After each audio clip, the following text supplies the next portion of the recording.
সুপ্রিয় শ্রোতা, আজ আপনাদের জন্য সত্যজিৎ রায়ের ফেলুদা সিরিজের রহস্য গল্প রবার্টসনের রুবি। গল্প কথক হিসেবে আমি নাহিদ হাসান আছি আপনাদের সাথে। আপনারা শুনছেন বাংলা অডিও বুক চ্যানেল। শুরু হচ্ছে রবার্টসনের রুবি। 1। মামা ভাগ্নে বলতে আপনার বিশেষ কিছু মনে পড়ে? প্রশ্নটা জটায়ুকে করল ফেলুদা। আমি অবশ্যই উত্তরটা জানতাম, কিন্তু লালমোহনবাবু কি বলেন সেটা জানার জন্য তার দিকে কৌতূহলী দৃষ্টি দিলাম। Uncle and nephew? চায়ে সশব্দ চুমুক দিয়ে পাল্টা প্রশ্ন করলেন লালমোহনবাবু। নো স্যার, ইংরেজি করলে চলবে না। মামা ভাগ্নে। বলুন তো দেখি কিসের কথা মনে পড়ে? দাঁড়ান মশাই, আপনার এই দুম করে করা প্রশ্নগুলো বড় গোলমেলে। মামা ভাগ্নে মামা ভাগ্নে, আমি হাল ছাড়লুম। এবার আপনি আলোকপাত করুন। অভিযান ছবিটা দেখেছেন? সে তো বহুকাল আগে। ও ইয়েস। লালমোহন বাবুর চোখ দুটো জল জল করে উঠল। সেই পাথর, একটা বিরাট চ্যাপ্টা চাইয়ের ওপর আর একটা বিরাট পাথর ব্যালেন্স করা রয়েছে নাকের ডগায়। মনে হয় হাত দিয়ে ঠেলা মারলেই উপরের পাথরটা তুলবে। মামার পিঠে ভাগ্নে, তাই তো? রাইট। ব্যাপারটা কোথায় সেটা মনে পড়ছে? কোন জেলা বলুন তো? বীরভূম। ঠিক ঠিক। অথচ ও অঞ্চলটায় একবার ঢু মারা হয়নি। আপনি গেছেন? To tell you the truth, no sir. ভাবুন তো দেখি, আপনি লেখক, তা যেরকম লেখায় লিখুন না কেন, অথচ রবীন্দ্রনাথ যেখানে তার অধিকাংশ জীবন কাটিয়েছেন সেইখানেই যাননি। কি লজ্জার কথা বলুন তো দেখি। যাবো যাবো করেও যাওয়া হয়নি মশাই। আর সত্যি কথা বলতে কি, আমরা তো ট্যাগরের রাস্তা ছেড়ে অন্য রাস্তা ধরেছি কিনা তাই শান্তিনিকেতন টিকেতন তেমন আর পাত্তা দিইনি। হনলুলুতে হুলুস্থুল। যে লিখেছে সে আর কবিগুরু থেকে কি প্রেরণা পেতে পারে বলুন? আপনি বীরভূম বলতে আশা করি শুধু শান্তিনিকেতন ভাবছেন না। বক্রেশ্বরের হট স্প্রিংস আছে, কেন্দুলিতে কবি জয়দেবের জন্মস্থান আছে, বামা খ্যাপা যেখানে সাধনা করতেন সেই তারাপীঠ আছে, মামা ভাগ্নের দুবরাজ আছে, অজস্র পোড়াইটের মন্দির আছে। সেটা আবার কি দেখবার জিনিস মশাই? টেরাকোটা জানেন না? বাংলার এক বড় সম্পদ। টেরাকোটা মানে বেকাবাড়ি? কেউ কোনো বিষয়ে অজ্ঞতা প্রকাশ করলে ফেলুদার স্কুল মাস্টার মূর্তিটা বেরিয়ে পড়ে। ও বলল, টেরা, TERRA, ল্যাটিন ও ইটালিয়ান কথা, মানে মাটি। আর কোটা, COWTA, এও ইটালিয়ান কথা, মানে পোড়া। মাটি আর বালি মিশিয়ে তা দিয়ে নানা রকম মূর্তি ইত্যাদি গড়ে উনুনের আঁচে রেখে দিলে যে লাল চেহারাটা নেয় তাকে বলে টেরাকোটা। যেমন সাধারণ ইট, যেটা বানানো হয় সেটা যে শুধু দেখতে সুন্দর তা নয়, টেকসইও বটে। এই টেরাকোটার মন্দির ছড়িয়ে আছে সারা পশ্চিম বাংলায় আর বাংলাদেশে। তার মধ্যে সেরা মন্দির কিছু পাওয়া যাবে বীরভূমে। তার কোনো কোনোটা 250-300 বছরের পুরনো। কারুকার্য দেখলে মাথা ঘুরে যায়। বাংলার এ সম্পদ সম্বন্ধে যে ওয়াকিবহাল নয় সে বাংলার কিছুই জানে না। বুঝলাম, জানলাম, আমার ঘাট হয়েছে। কাইন্ডলি এক্সকিউজ মাই ইগনোরেন্স। আপনি জানেন না, অথচ একজন শ্বেতাঙ্গ অধ্যাপক এই নিয়ে যা কাজ করে গেছেন তার তুলনা নেই। কার কথা বলছেন? ডেভিড ম্যাককাচন। অকাল মৃত্যু তার কাজ শেষ করতে দেয়নি, কিন্তু তাও যা করেছেন তার জবাব নেই। আপনি খবরের কাগজের হেডলাইন ছাড়া আর কিছু পড়েন না জানি, তাই আজ স্টেটসম্যানে প্রকাশিত একটা প্রবন্ধ আপনার দৃষ্টি এড়িয়ে গেছে তা অনুমান করতে পারি। না হলে ডেভিড ম্যাককাচনের উল্লেখ সেখানে পেতেন। কি লেখা বলুন তো? Robertson Ruby. Right right. লেখার নামটা দেখে আর রুবির রঙিন ছবিটা দেখে পড়তে আরম্ভ করেছিলাম, কিন্তু ধোপা এসে সব মাটি করে দিল। প্রবন্ধের লেখক পিটার রবার্টসন এখন এখানে। ভারতপ্রেমিক বলে মনে হলো। ম্যাককাচনের লেখা পড়ে বীরভূমের মন্দির দেখতে চায়, তাছাড়া ট্যাগরের শান্তিনিকেতন দেখতে চায়। কিন্তু রুবির ব্যাপারটা কিভাবে আসছে? এই পিটারের এক পূর্বপুরুষ প্যাট্রিক রবার্টসন সিপাহীদের বিরুদ্ধে লড়েছিলেন। বেঙ্গল রেজিমেন্টে ক্যাপ্টেন ছিলেন। যুদ্ধ যখন শেষ হয় এবং ব্রিটিশদের জয় হয়, প্যাট্রিক তখন লখনৌতে। মোটে ২৬ বছর বয়স। ইংরেজ সেনা ছলে বলে নবাবের প্রাসাদে লুটতরাজ করে এবং মহামূল্য মণিমুক্তা নিয়ে পালায়। প্যাট্রিক রবার্টসন একটা রুবি পান, যার আয়তন একটা পায়রা ডিমের সমান।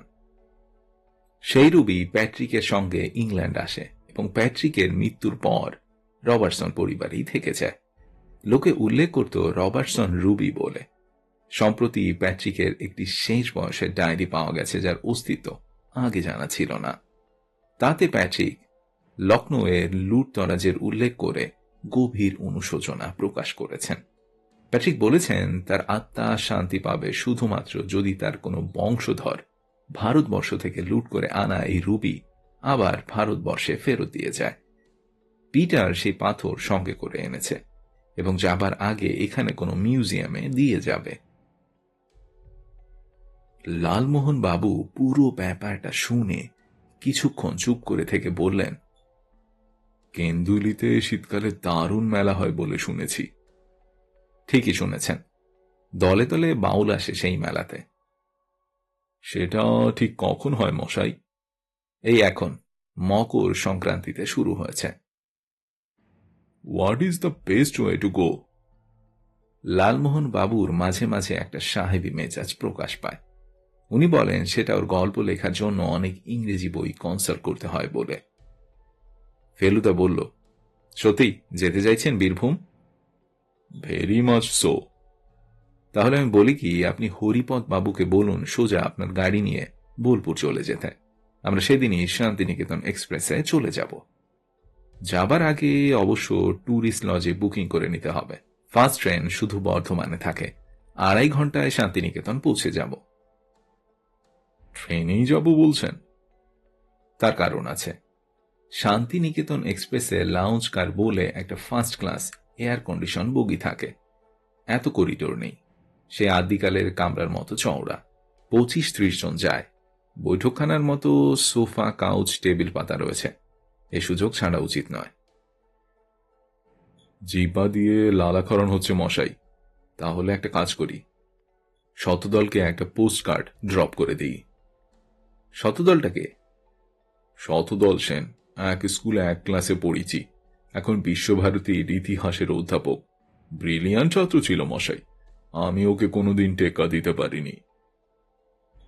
তার মানে আপনিও ব্রিলিয়ান্ট ছাত্র ছিলেন বলছেন? তা বাংলার জনপ্রিয়তম থ্রিলার রাইটার সম্বন্ধে সেটাকে বিশ্বাস করা খুব কঠিন ব্যাপার।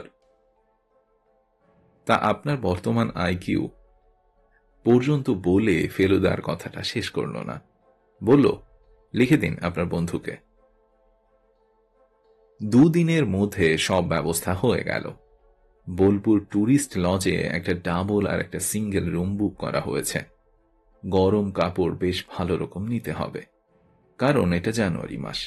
শান্তিনিকেতনে কলকাতার চেয়ে বেশি শীত। ইতিমধ্যে আমি ডেভিড ম্যাককাচনের বইটা একবার চোখ বুলিয়ে নিয়েছি। দেখে অবাক লাগছিল যে একজন লোক কি করে এত জায়গায় ঘুরে এত খুঁটিনাটি তথ্য সংগ্রহ করেছে। বাংলার এই আশ্চর্য সম্পদ সম্বন্ধে আমার কোনো ধারণাই ছিল না। শনিবার সকালে লালমোহনবাবুর সবুজ অ্যাম্বাসেডর নিয়ে হরিপদবাবু বেরিয়ে পড়লেন। পানাগড় অবধি গিয়ে ডাইনে ঘুরতে হবে। তারপর অজয় নদী পেরিয়ে ইলামবাজার দিয়ে বোলপুর। আমরা 9:30টায় হাওড়া স্টেশনে জড়ো হলাম। লালমোহনবাবু বললেন, আমার 2 দিন থেকে ডান চোখটা নাচছে। সেটা গুড সাইন না ব্যাড সাইন মশাই? ফেলুদা বলল, আপনি খুব ভালো করেই জানেন আমি ও ধরনের কুসংস্কারে বিশ্বাস করি না। তাও কেন জিজ্ঞেস করছেন বলুন তো? লালমোহন বাবু কেমন যেন মুষড়ে পড়ে বললেন, একবার ভাবলুম এটা হয়তো কোনো আসন্ন তদন্তের লক্ষণ। তারপর মনে হলো ট্যাগরের সঙ্গে ক্রাইমের কোনো রকম সম্পর্ক থাকা একেবারে অসম্ভব। কাজেই ওটা আপনি মন থেকে দূর করে দিতে পারেন ফেলুবাবু। 2 লালমোহনবাবু অবশ্য পরে বললেন, ওটাই হচ্ছে ওর ডান চোখ নাচার কারণ। আমার কিন্তু মনে হলো ব্যাপার যাকে ইংরেজিতে বলে কোইন্সিডেন্স আর বাংলায় কাকতালীয়। লাউঞ্জ কারে সব শুদ্ধ 24 জন বসতে পারে, কিন্তু উঠে দেখি আমাদের নিয়ে রয়েছে মাত্র 10 জন। তার মধ্যে আবার 2 জন সাহেব। একজনের সোনালি চুল, দাড়ি গোঁফ নেই। আরেকজনের কালো চাপ দাড়ি আর কাঁধ অবধি লম্বা চুল। বয়স ফেলুদার চেয়ে কিছু কমই হবে, মানে 30-এর সামান্য বেশি। আমার মন কিন্তু বলল এর মধ্যে একজন নিশ্চয়ই পিটার রবার্টসন। সেটা যে সত্যি সেটা জানা গেল গাড়ি ছাড়ার 10 মিনিটের মধ্যেই। একটা সোফায় আমরা 3 জন পাশাপাশি বসেছি। সত্যি বুঝতে পারছি এরকম আরামের কামরা এর আগে কখনো দেখিনি। ফেরুদা একটা চারমিনার পার করে মুখে পুরে লাইটারটা দিয়ে সেটা ধরিয়েছে এমন সময় সোনালি চুলওয়ালা সাহেব মুখে একটা সিগারেট পুরে ফেলুদার দিকে হাত বাড়িয়ে বলল, মে আই? ফেলুদা লাইটারটা সাহেবের হাতে দিয়ে বলল, are you going to Bolpur too? সাহেব সিগারেটটা ধরিয়ে লাইটারটা ফেরত দিয়ে হাসি মুখে ফেলুদার দিকে হ্যান্ডশেকের জন্য হাত বাড়িয়ে বলল, yes, my name is Peter Robertson and this is my friend Tom Maxwell. Feluda এবার আমাদের 3 জনেরই পরিচয় করিয়ে দিয়ে বলল, তোমার লেখাই তো সেদিন স্টর্টসম্যানে পড়ছিলাম না? Yes, did you like it? অত্যন্ত চিত্রাকর্ষক লেখা। সেই রুবি কি তুমি কাউকে দিয়ে দিয়েছ? না, ওটা আমাদের সঙ্গেই আছে। আমরা কলকাতায় মিউজিয়ামে ওটা অফার করেছি। ঘটনাটা কিউরেটরকে জানিয়েছি। উনি বলেছেন উনি অত্যন্ত খুশি হবেন পাথরটা মিউজিয়ামের জন্য পেলে। উনি অবশ্য ব্যাপারটা দিল্লিতে জানিয়েছেন। ওখান থেকে অনুমতি পেলেই আমরা পাথরটাকে আনুষ্ঠানিকভাবে মিউজিয়ামের হাতে তুলে দেব। কিউরেটর বললেন ভারতবর্ষের অনেক সম্পত্তি নাকি বিদেশে চলে গেছে, তার সামান্য অংশ যদি এইভাবে ফেরত পাওয়া যেত তাহলে কত ভালো হতো। তোমার তো ইন্ডিয়ার সঙ্গে একটা যোগসূত্র রয়েছে, তোমার বন্ধুরও আছে নাকি? উত্তরটা বন্ধু নিজেই দিতে পারতেন, কিন্তু দিলেন পিটার রবার্টসন। টমের ঠাকুরদাদা ছিলেন বীরভূমে এক নীলকুঠির মালিক। জার্মানরা কৃত্রিম উপায়ে নীল বার করে সস্তায় বাজারে ছাড়ার পর ভারতবর্ষ থেকে নীলের চাষ উঠে যায়। তখন টমের পূর্বপুরুষ রেজিনাট ম্যাক্সওয়েল দেশে ফিরে যান।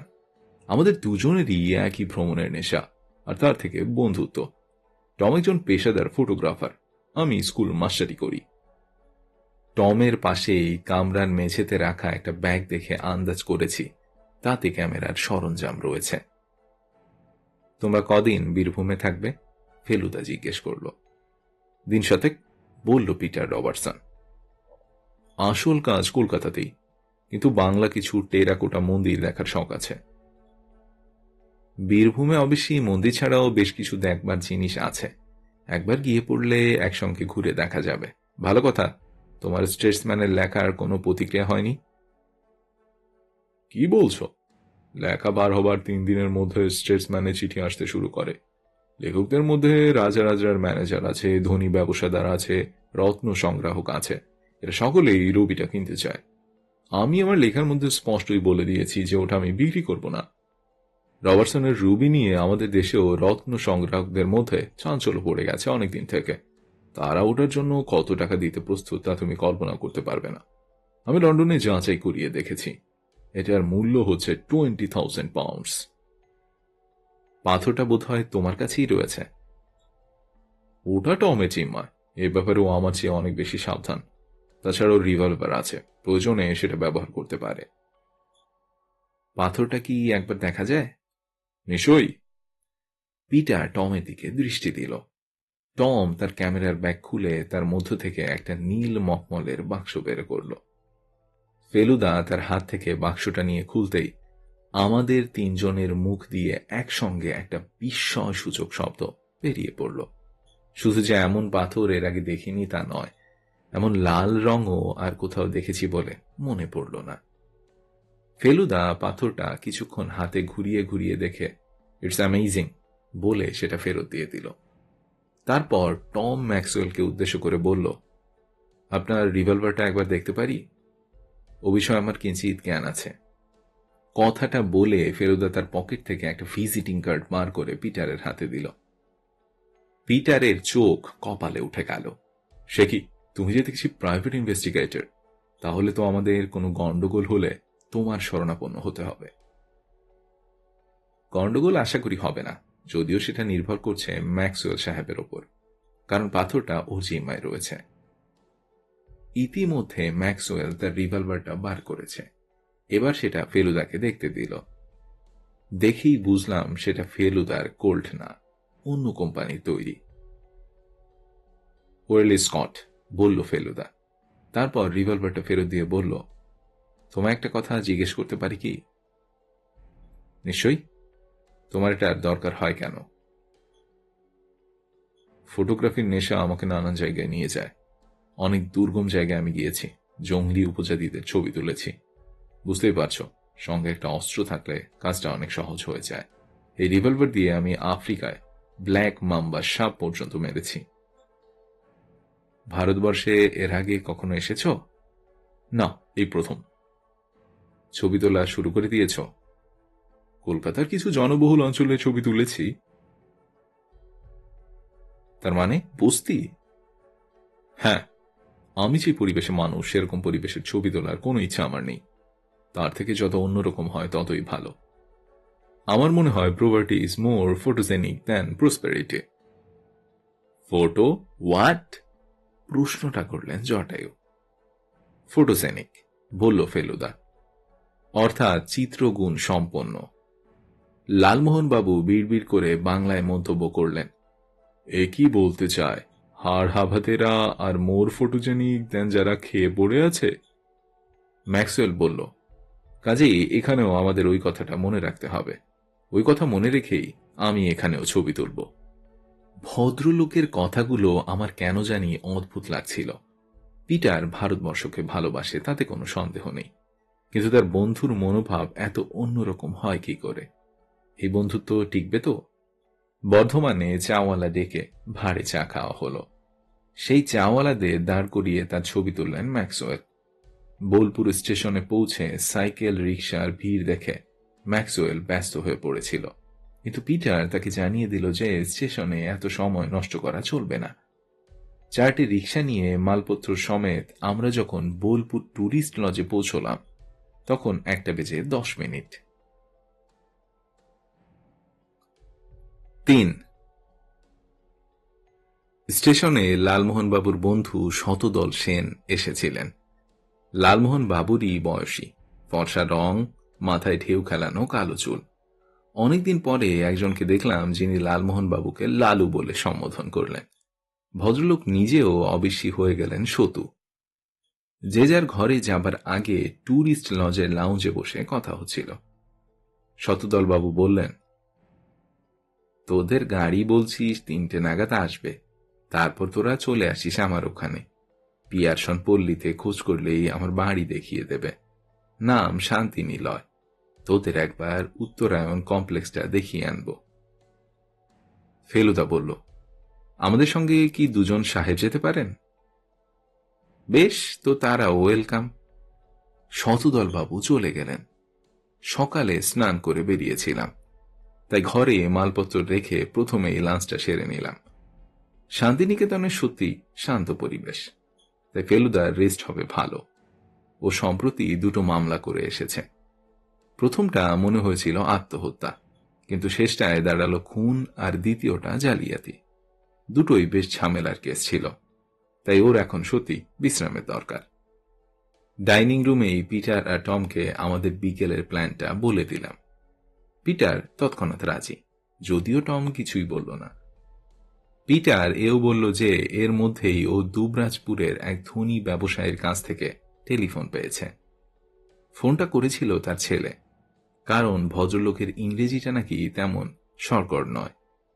পিটার বলল, ভদ্রলোক আমার রুবির খবরটা পেয়েছেন এবং সেটা কেনার জন্য ইচ্ছা প্রকাশ করেছেন। আমি অবশ্যই বলতে বাধ্য হলাম যে আমি ওটা বেচব না। তাতে ভদ্রলোক ছেলেকে দিয়ে বলালেন যে পাথরটা তার একবার দেখার ইচ্ছে। আশা করি সে সুযোগ থেকে তাকে বঞ্চিত করব না। ভদ্রলোকের নাম কি? GL ড্যান্ডেনিয়া। ডান্ডানিয়া, বুঝলাম। কখন অ্যাপয়েন্টমেন্ট? কাল সকাল 10টা। আমরা আসতে পারি কি? নিশ্চয়ই, আপনারা এলে আমি অনেকটা নিশ্চিন্ত বোধ করব। ইনফ্যাক্ট আপনারা ভালো দোভাষীর কাজ করতে পারবেন। দুবরাজপুর আর তার পাশেই হেতনপুরে তা ভালো টেরাকোটার মন্দির আছে বলে ম্যাকাচন লিখেছে। কথা সেরে না হয় সেগুলো দেখে আসব। শুধু মন্দির না, ফেলুদা বলল, দুবরাজপুরে আরও দেখবার জিনিস আছে। হাতে সময় থাকলে সেও দেখা যেতে পারে। হরিপদ বাবু অ্যাম্বাসেডর নিয়ে 4:45 এসে পৌঁছালেন। পথে বর্ধমানে খেয়ে নিয়েছিলেন। বললেন, আমরা বেরুতে চাইলে বেরুতে পারি। আমার বিশ্রামের কোনো দরকার নেই স্যার। আমরা আর সময় নষ্ট না করে বেরিয়ে পড়লাম। পিয়ারসন পল্লী থেকে শতদল সেনকে তুলে নিয়ে 6 জনে গিয়ে হাজির হলাম উত্তরায়ণে। পিটার এরকম বাড়ি এর আগে দেখেনি বলল, it's look like a fairy tale palace. Udichi শ্যামলীও দেখা হলো। কোনোখানেই প্রপার্টির ছাপ নেই বলেই বোধহয় ম্যাক্সওয়েল তার ক্যামেরা রুদ্রর প্লট বেরোবে না। তার জন্য চাই কেলকাটার পরিবেশ। ফেরবার পথে পিটার আর টম একটা সাইকেল রিক্সা ধরল। পিটার বলল, কাছেই একটা ট্রাইবাল ভিলেজ আছে। টম তার কিছু ছবি তুলতে চায়। বুঝলাম সাঁওতাল গ্রামের কথা বলা হচ্ছে। সাহেবদের বিদায় দিয়ে আমরা আমাদের ঘরে এসে অন্তাক্ষরী খেলে বিকেলটা কাটিয়ে দিলাম। যাবার সময় শতদল বাবু তার থলি থেকে একটা বই বার করে জটায়ুকে দিয়ে বললেন, এই নিন, life and work in Birbhum. লেখক এক পাদ্রী, নাম রেভারেল্ড প্রিচার্ড। 100 বছর আগের লেখা বই। ইন্টারেস্টিং তথ্যে বোঝাই, পড়ে দেখবেন। উনি না পড়লেও আমি নিশ্চয়ই পড়ব, বলল ফেলুদা। পরদিন সকাল 8:30টায় ব্রেকফাস্ট সারা হল। দুবরাজপুর এখান থেকে 25 কিলোমিটার। যেতে আধা ঘন্টার বেশি সময় লাগবে না। ঢানঢানিয়ার ছেলে ওদের বাড়িটা কোথায় সেটা বুঝিয়ে দিয়েছিল। আর তাছাড়া এও বলেছিল যে দুবরাজপুরে ওটাই হচ্ছে সবচেয়ে বড় বাড়ি। আমরা 10:05 আগেই একটা উঁচু দেয়ালে ঘেরা বাড়ির লোহার গেটের সামনে এসে দাঁড়ালাম। গেটের গায়ের ফটকে লেখা GL ঢানঢানিয়া। সশস্ত্র দারোয়ান একবার আমাদের মুখটা দেখে নিয়েই গেট খুলে দিতে বুঝলাম যে তাকে বলা হয়েছে সাহেবরা আসছে। গেট খুলে দিতে গাড়ি ঢুকে খানিকটা মোরাম ফোলা পথ দিয়ে গিয়েই সদর দরজার সামনে পৌঁছে গেলাম। দরজার সামনের একটা স্কুটার ধরে একজন বছর 25-এর ছেলে। সে আমাদের দেখেই স্কুটারটা একপাশে দাঁড় করিয়ে এগিয়ে এলো। আমরা গাড়ি থেকে নামলাম। পিটার এগিয়ে গেল যুবকের দিকে, হাত বাড়িয়ে বলল, my name is Peter Robertson. You must be Kishorilal. হ্যাঁ, আমি কিশোরীলাল ঢানঢানিয়া। আমার বাবার কাছে আপনাদের নিয়ে যাচ্ছি। আমার এই 3 জন ভারতীয় বন্ধুও যেতে পারেন তো? নিশ্চয়ই। আমরা কিশোরীলালকে অনুসরণ করে বাড়ির ভিতর ঢুকে একটা উঠোন পেরিয়ে সিঁড়ি দিয়ে দোতলায় উঠে 2টো ঘর আর একটা বারান্দা পেরিয়ে একটা দরজার সামনে এসে দাঁড়ালাম। জুতো খুলতে হবে কি? ফেলুদা জিজ্ঞেস করল। না না, কোনো দরকার নেই। কিশোরীলালের বাংলায় বেশ একটা টান আছে। আমরা বৈঠকখানায় ঢুকলাম। বেশ বড় ঘর। দরজা জানালায় রঙিন কাজ, তাই দিয়ে আলো এসে ঘরটাকে বেশ রংদার করে তুলেছে। ঘরের অর্ধেকটা ফরাস পাতা, বাকি অংশটায় সোফা, চেয়ার ইত্যাদি রয়েছে। মালিক বসে আছেন ফরাসের এক প্রান্তে। শীর্ণকায় চেহারায় একটা প্রকাণ্ড তাগড়াই গোঁফ একটা অদ্ভুত বৈপরীত্য এনেছে। চারপাশে তাকিয়া ছড়ানো। মালিক ছাড়াও ঘরে রয়েছেন বছর 50-এর একটি ভদ্রলোক। পরনে ছাই রঙের প্যান্টের সঙ্গে খয়েরি রঙের জ্যাকেট। ইনি আমাদের দেখেই উঠে দাঁড়ালেন। পিটার ঢালঢানিয়াকে উদ্দেশ্য করে ভারতীয় ভঙ্গিতে একটা নমস্কার করে বলল, mister Dhandhania, I presume. Yes, বললেন Dhandhania, and this is my friend inspector Choubey. ইনি আমার বন্ধু টম ম্যাক্সওয়েল, আর এরা 3 জনও আমার বন্ধু স্থানীয়। ফেলুদা বলল, আমার নাম প্রদোষ মিত্র, ইনি মিস্টার গাঙ্গুলি, আর এ আমার ভাই তপেশ। Sit down, বৈঠিয়ে। কিশোরী, রামভজনকে বলো মিঠাই আর শরবতকে নিয়ে। কিশোরীলাল আজ্ঞা পালন করতে ঘর থেকে বেরিয়ে গেল। আমরা চেয়ার আর সোফায় ভাগাভাগি করে বসলাম। এবারে লক্ষ্য করলাম দেয়ালে চতুর্দিকে টাঙানো দেবদেবীর ছবি। মগনলাল মেঘরাজের বেনারসের বৈঠকখানার কথা মনে করিয়ে দেয়। আমরা বসতে ফেলুদা গলা খাঁকরিয়ে বলল, আমাদের তো কোনো অ্যাপয়েন্টমেন্ট ছিল না, আমরা এসেছি মিস্টার রবার্টসনের সঙ্গে। আপনার কোনো আপত্তি থাকলে কিন্তু আমরা এখনই চলে যেতে পারি। নো নো, স্রেফ একটা পাথর দেখার ব্যাপার, আপনারা থাকলে খেতে কি। ম্যাক্সওয়েল হঠাৎ বলে উঠল, may I take some picture mister Dandenia? What pictures? Of this room? ঠিক হ্যায়। হি সেজ ইউ মে, বলে দিল ফেলুদা। লেকিন পহলে তো ও রুবি দেখাইয়ে। He wants to see the ruby first, বলল ফেলুদা। I C.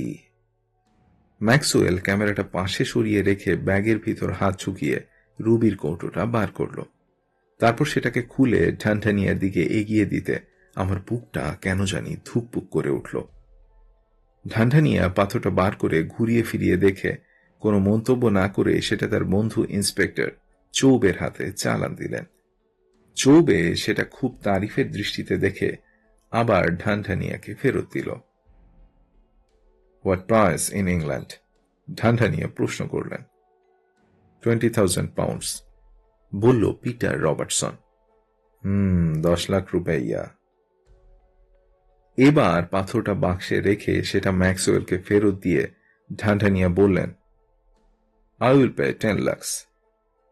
লাখ ব্যাপারটা সাহেবরা বোঝে না বলে আবার ফেলুদাকে বলে দিতে হল, হি মিন্স 1 million rupees।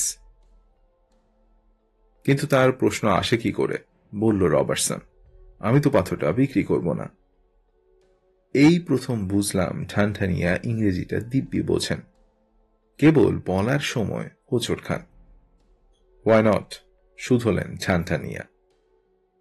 আমার পূর্বপুরুষের সাথ ছিল এটা ভারতবর্ষে ফেরত যাক, বলল রবার্টসন। আমি তার সে স্বাদ পূরণ করতে এসেছি। আমি এ পাথর নিয়ে ব্যবসা করব না, এটা আমি কলকাতার মিউজিয়ামে দিয়ে দেব। দ্যাট ইজ ফুলিশ, বললেন ঢানঢানিয়া। জাদুঘরে এই পাথর আলমারির এক কোণে পড়ে থাকবে, লোকে ভুলেই যাবে ওটার কথা। সে তো আপনাকে বিক্রি করলে আপনি ওটা বাক্সবন্দি করে রেখে দেবেন। ননসেন্স, বেশ জোরের সঙ্গে বলে উঠলেন ঢালঢানিয়া। আমি আমার নিজের মিউজিয়াম করব, যেমন সালার জং মিউজিয়াম আছে হায়দ্রাবাদে, সেই রকম মিউজিয়াম আমি করব। দুবরাজপুরে নয়, কলকাতায়, গণেশ ঢানঢালিয়া মিউজিয়াম। লোকে এসে আমার কালেকশন দেখে যাবে। Your Ruby will be in a special showcase. লোকে এসে দেখে তারিফ করবে। রুবির তলায় লেখা থাকবে সেটা কোত্থেকে কিভাবে পাওয়া গেল, তোমার নাম ভি থাকবে। এবার দুজন ভৃত্যের প্রবেশ ঘটল। তাদের একজনের হাতে ট্রেতে লাড্ডু, আরেকজনের ট্রেতে শরবত। লাড্ডু খান, খেয়ে ডিসাইড করুন মিস্টার রবার্টসন। আমরা ডান হাতের কাজটা সেরে ফেলার জন্য তৈরি হলাম। লাঞ্চ টাইম হতে এখনো দেরি, কিন্তু পেট বলছে খেতে আপত্তি নেই। বীরভূমের জলের কথা আগেই শুনেছিলাম। আমাদের সঙ্গে সাহেবরাও লাড্ডু খেল। তারপর শরবত খাবার সময় দেখি টম ম্যাক্সওয়েল পকেট থেকে একটা বড়ি বের করে তাতে ফেলে দিল। মিস্টার মিটার, বললেন গণেশ ঢানঢানিয়া, আপনার বন্ধুদের বলে দিন কি বীরভূমের জল পিউরিফাই করার কোনো দরকার হয় না। ফেলুদা অবশ্যই সেটা আর বলল না। ওয়েল, মিষ্টি খাবার পর গুরু গম্ভীর গলায় জিজ্ঞেস করলেন গণেশ ঢানঢানিয়া। ওর শীর্ণ শরীর থেকে এই হেড়ে গলা বার হওয়াটাও বেশ একটা অবাক করা ব্যাপার। ভেরি সরি মিস্টার ঢানঢানিয়া, বলল রবার্টসন। আমি তো বলেই ছিলাম এ পাথর বিক্রির জন্য নয়, তুমি দেখতে চেয়েছিলে তাই দেখালাম। এবার ইন্সপেক্টর চৌবে মুখ খুললেন। আমি খালি প্রশ্ন করতে চাই, পাথর বিক্রি করা না করা আপনার মর্জি, কিন্তু এমন একটা জিনিস আপনার বন্ধু ব্যাগে নিয়ে ঘুরে বেড়াচ্ছেন দেখে আমার মোটেই ভালো লাগছে না। আপনি বললে আমি ওটার প্রোটেকশনের জন্য লোক দিতে পারি। সে হবে প্লেন কোচম্যান। আপনি তাকে পুলিশ বলে বুঝতেও পারবেন না, কিন্তু সে আপনাদের নিরাপত্তা এনশিওর করবে। পুলিশের কোনো প্রয়োজন নেই, বলল টম ম্যাক্সওয়েল। আমার কাছে পাথর সম্পূর্ণ নিরাপদ অবস্থায় আছে। চোর চাঁচোর এর উপর দৃষ্টি দিলে তাকে কিভাবে শায়েস্তা করতে হয় তা আমি জানি। আমি নিজেই অস্ত্র ধারণ করি, তাই কোনো পুলিশের প্রয়োজন নেই। চৌবে হাল ছেড়ে দিলেন। ঠিক আছে, আপনার যদি এতই কনফিডেন্স থাকে তাহলে আমার বলার কিছু নেই। আপনারা কদিন আছেন? জিজ্ঞেস করলেন ঠ্যানঠ্যানিয়া। 4-5 দিন তো বটেই, বলল পিটার রবার্টসন। আমি নিজে টেরাকোটা মন্দির সম্বন্ধে ইন্টারেস্টেড এবং সেই নিয়ে কিছু পড়াশোনা করেছি। থিঙ্ক মিস্টার রবার্টসন, থিঙ্ক, বললেন Thanthania. Think for 2 days, then come to me again. বেশ তো, ভাবতে তো আর পয়সা লাগে না, ভেবে নিয়ে তারপর তোমাকে আবার জানাবো। গুড, বলল ঠ্যানঠ্যানিয়া, অ্যান্ড গুড বাই। 4 ন এ মশাই ভাবা যায় না। গভীর সম্ভ্রমের সঙ্গে ফিসফিসিয়ে কথাটা বললেন জটায়ু। উনি না বললে হয়তো আমি বলতাম, কারণ এরকম দৃশ্য আমি এর আগে কখনো দেখিনি। প্রায় 1 বর্গ মাইল জায়গা জুড়ে ছোট বড় মাঝারি সাইজের পাথর কাত হয়ে পড়ে আছে, না হয় খাড়া দাঁড়িয়ে আছে। তার মধ্যে যেগুলোর হাইট সত্যি উঁচু সেগুলো প্রায় 3 তলা বাড়ির সমান। এক একটা বিশাল দাঁড়ানো পাথর আবার মাঝখান থেকে চিরে দুভাগ হয়ে গেছে, হয়তো সুদূর অতীতের কোনো ভূমিকম্পের চিহ্ন। দৃশ্যটার মধ্যে এমন একটা প্রাগৈতিহাসিক ছাপ রয়েছে যে একটা পাথরের পাশ দিয়ে যদি একটা ডাইনোসর বেরিয়ে আসে তাহলেও অবাক হব না। এইখানেই একটা বিশেষ জোড়া পাথরকে বলা হয় মামা ভাগ্নে, আর তার থেকে পুরো জায়গাটার নাম হয়ে গেছে মামা ভাগ্নে। গণেশ ঠান্ডানিয়ার কাছে বিদায় নিয়ে বাইরে বেরিয়ে এসেই ফেলুদা প্রস্তাব করল, যুবরাজপুরেই যখন আসা হয়েছে তখন মামা ভাগ্নে না দেখে যাওয়ার কোনো মানে হয় না। চৌবেও প্রস্তাব সমর্থন করলেন। সাহেবরা এটার কথা আগে শোনেননি, এসে তাদের চোখ ছানা বড়া হয়ে গেছে। পিটার খালি খালি বলছে, ফ্যান্টাস্টিক, ফ্যান্টাস্টিক, আর টমের মুখে এই প্রথম হাসি দেখা দিয়েছে। সে একটা ছবি তোলার বিষয়ও পেয়ে গেছে। একটা উঁচু পাথরের মাথায় বসে একটা সাধু চিরুনি দিয়ে দাঁড়িয়ে আছড়াচ্ছে। তিনি কি করে ওই টঙে চড়েছেন তা মা গঙ্গাই জানেন। পিটার বলল, আচ্ছা, চারিদিকে ত্রিসীমানায় কোনো পাথর দেখছি না, অথচ এইখানে এত পাথর। এ নিয়ে কোনো কিংবদন্তি নেই? Do you know god Hanuman? প্রশ্নটা অপ্রত্যাশিতভাবে করলেন জটায়ু। উত্তরে পিটার মৃদু হেসে বলল, I have heard of him. এরপরে লালমোহনবাবু যা বললেন, একসঙ্গে এতটা নির্ভুল ইংরেজি বলতে তাকে এর আগে কখনো শুনিনি। Well, when God Hanuman was flying through the air with Mount Gandhamadon on his head, some rocks from the mountain fall here in Dubrajpur. Very interesting, বলল পিটার রবার্টসন। সাহেব থাকা সত্ত্বেও ফেলুদা জটায়ুকে উদ্দেশ্য করে বাংলায় বলল, হনুমানের কিংবদন্তিটা বোধহয় আপনার কল্পনাপ্রসূত। নো স্যার, বলে চেঁচিয়ে উঠল জটায়ু। লজের ম্যানেজার নিজে আমায় এটা বলেছেন, এখানে সবাই এটাই বিশ্বাস করে। বাংলায় ভ্রমণ তা বলেনি? কি বলেছে? বলেছে রামচন্দ্র যখন সেতু বন্ধনের জন্য পাথর আনিলেন তখন কিছু পাথর পুষ্পক হ্রদ থেকে এখানে পড়েছে। ভালোই, তবে not as good as my Hanuman. ম্যাক্সওয়েলের মনে হলো পাথরের ছবি তুলতে বিশেষ ভালো লাগছে না, যদিও আমার মনে হচ্ছিল পাথরগুলো দারুণ ফটোজেনিক। ওর সুযোগ এলো মামা ভাগ্নের এক প্রান্তে পাহাড়েশ্বর শিব আর শশার কালীর মন্দির এসে। মন্দিরে পুজো দেওয়া ও বোধ হয় এই প্রথম দেখল, কারণ দেখলাম ওর ক্যামেরার খচখচ শব্দ আর থামছে না। এই শ্মশান কালীকেই নাকি রঘু ডাকাত পুজো দিত। চৌবে দেখলাম ম্যাক্সওয়েলের কাণ্ড দেখে একটু বিচলিত হয়ে পড়েছেন।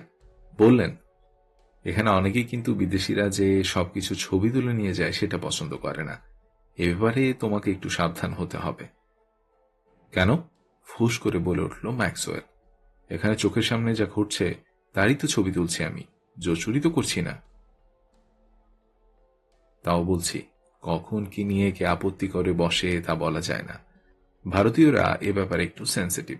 আমাদের কিছু আচার ব্যবহার বিদেশিদের চোখে দৃষ্টিকটু লাগা অস্বাভাবিক নয়, কিন্তু সেগুলো ছবি তুলে বাইরে প্রচার করাটা অনেকের কাছেই আপত্তিকর মনে হতে পারে। ম্যাক্সওয়েল তেড়ে মেরে কি যেন বলতে যাচ্ছিল, কিন্তু পিটার তাকে একটু মৃদু ধমকে নিরস্ত্র করল।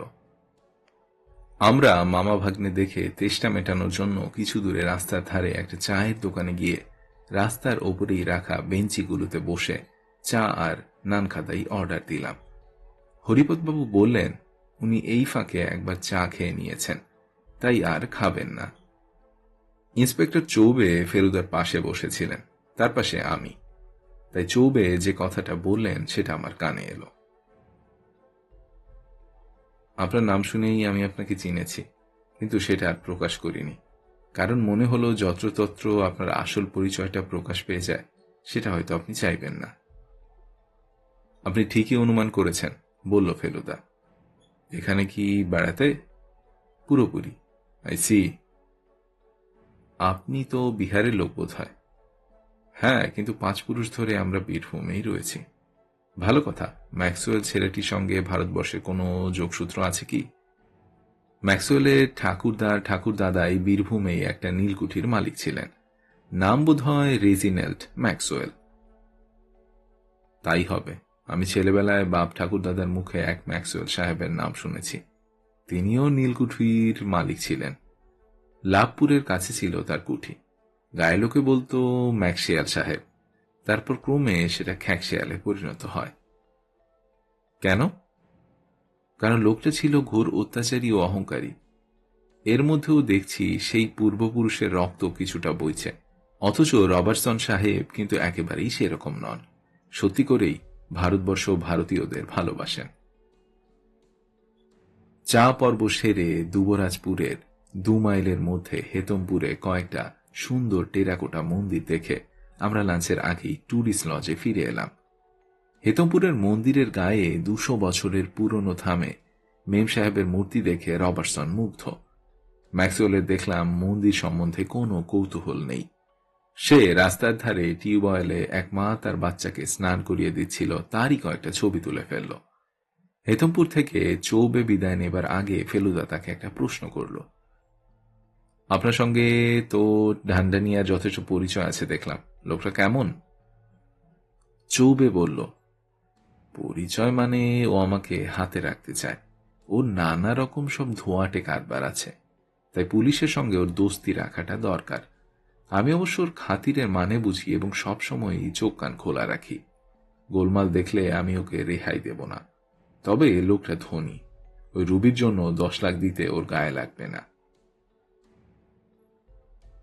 ওর ছেলে কি ওর বাপের ব্যবসা দেখে? কিশোরীলালের নিজের ইচ্ছা নেই বাপের ব্যবসায় থাকার। সে নিজে একটা কিছু করতে চায় এবং সেই নিয়ে তার বাপের সঙ্গে কথাও হয়েছে। গণেশ তার ছেলেকে খুব ভালোবাসে, তাই শেষ পর্যন্ত সে রাজিও হয়ে যেতে পারে। I see. ভালো কথা। আপনাদের কালকের প্ল্যান কি? কাল ভাবছি সকালে একবার কেন্দুলির মেলাটা দেখে আসব। আপনারা সবাই যাবেন, ইনক্লুডিং এই 2 সাহেব? সেরকমই তো মনে হয়। তাহলে আপনাকে বলেই দিই, আপনি ম্যাক্সওয়েল ছোকরাটির ওপর একটু দৃষ্টি রাখবেন। ব্যবহার আমার মাথায় দুশ্চিন্তা ঢুকিয়ে দিয়েছে। নিশ্চয়ই রাখব। লজে ফিরে এসে আরো 2 জনের সঙ্গে আলাপ হলো। তাদের কথা এই বেলা লিখে রাখি। 1, মিস্টার নস্কর। ইনি কলকাতার একজন নামকরা ধনী ব্যবসায়ী। তিনি আগেই 2টোর সময় নিজের গাড়িতে এসে পৌঁছেছেন। 2, জগন্নাথ চট্টোপাধ্যায়। ইনি বোলপুরেই থাকেন। স্টেটসম্যানে পিটারের লেখাটা পড়ে সোজা আমাদের সঙ্গে এসে দেখা করে বললেন উনি বীরপুর সম্পর্কে বিশেষজ্ঞ। এখানকার প্রত্যেকটি টেরাকোটা মন্দির ওর দেখা এবং সেই ব্যাপারে উনি সাহেবদের খুব সাহায্য করতে পারেন। পিটার তাকে বলে দিল ওর সঙ্গে যোগাযোগ রাখতে। মিস্টার নস্কর। পরে জেনেছিলাম পুরো নাম অর্ধেন্দু নস্কর। ট্যুরিস্ট লজে এসে লাউঞ্জে আমাদের দেখা পেলেন। আমরা সবাই তখন লাঞ্চের ডাক কখন পড়বে তার অপেক্ষায় বসে আছি। ভদ্রলোক এসে ঢুকতে আমাদের সকলের দৃষ্টি আকর্ষণ করলেন, কারণ চেহারাটা বেশ চোখে পড়ার মতো। টকটকে গায়ের রং, ফ্রেঞ্চ কাট কালো দাড়ি, চোখে রিমলেস চশমা, পরনে গাঢ় নীল স্যুটের সঙ্গে জামার উপর কালো নকশা করা স্কার্ফ। ভদ্রলোক 2 জন সাহেবের সামনে দাঁড়িয়ে মিস্টার রবার্টসন বলতেই পিটার উঠে দাঁড়িয়ে তার হাতটা বাড়িয়ে দিল। ভদ্রলোক করমর্দন করে বললেন, মাই নেম ইজ নস্কর। আমি স্টেটসম্যানে তোমার লেখাটা পড়ে খোঁজ খবর করে তোমার সঙ্গে দেখা করব বলে সোজা এখানে চলে আসছি আমার গাড়িতে। What can I do for you? Naskar একটা চেয়ার টেনে নিয়ে পিটারের মুখোমুখি বসে বলল, আগে তোমার মুখ থেকে আমি একটা কথা শুনতে চাই। কি? 150 বছর আগে তোমার পূর্বপুরুষ তার ডায়েরিতে যে বাসনার কথা লিখেছেন, তুমি কি সত্যি সেটা পূরণ করতে এদেশে এসেছ? অ্যাবসলিউটলি, বলল পিটার। তুমি কি অতি প্রাকৃতে বিশ্বাস করো? তোমার কি সত্যি ধারণা যে রুবিটা ভারতবর্ষে ফেরত দিলে তোমার পূর্বপুরুষের আত্মা শান্তি পাবে?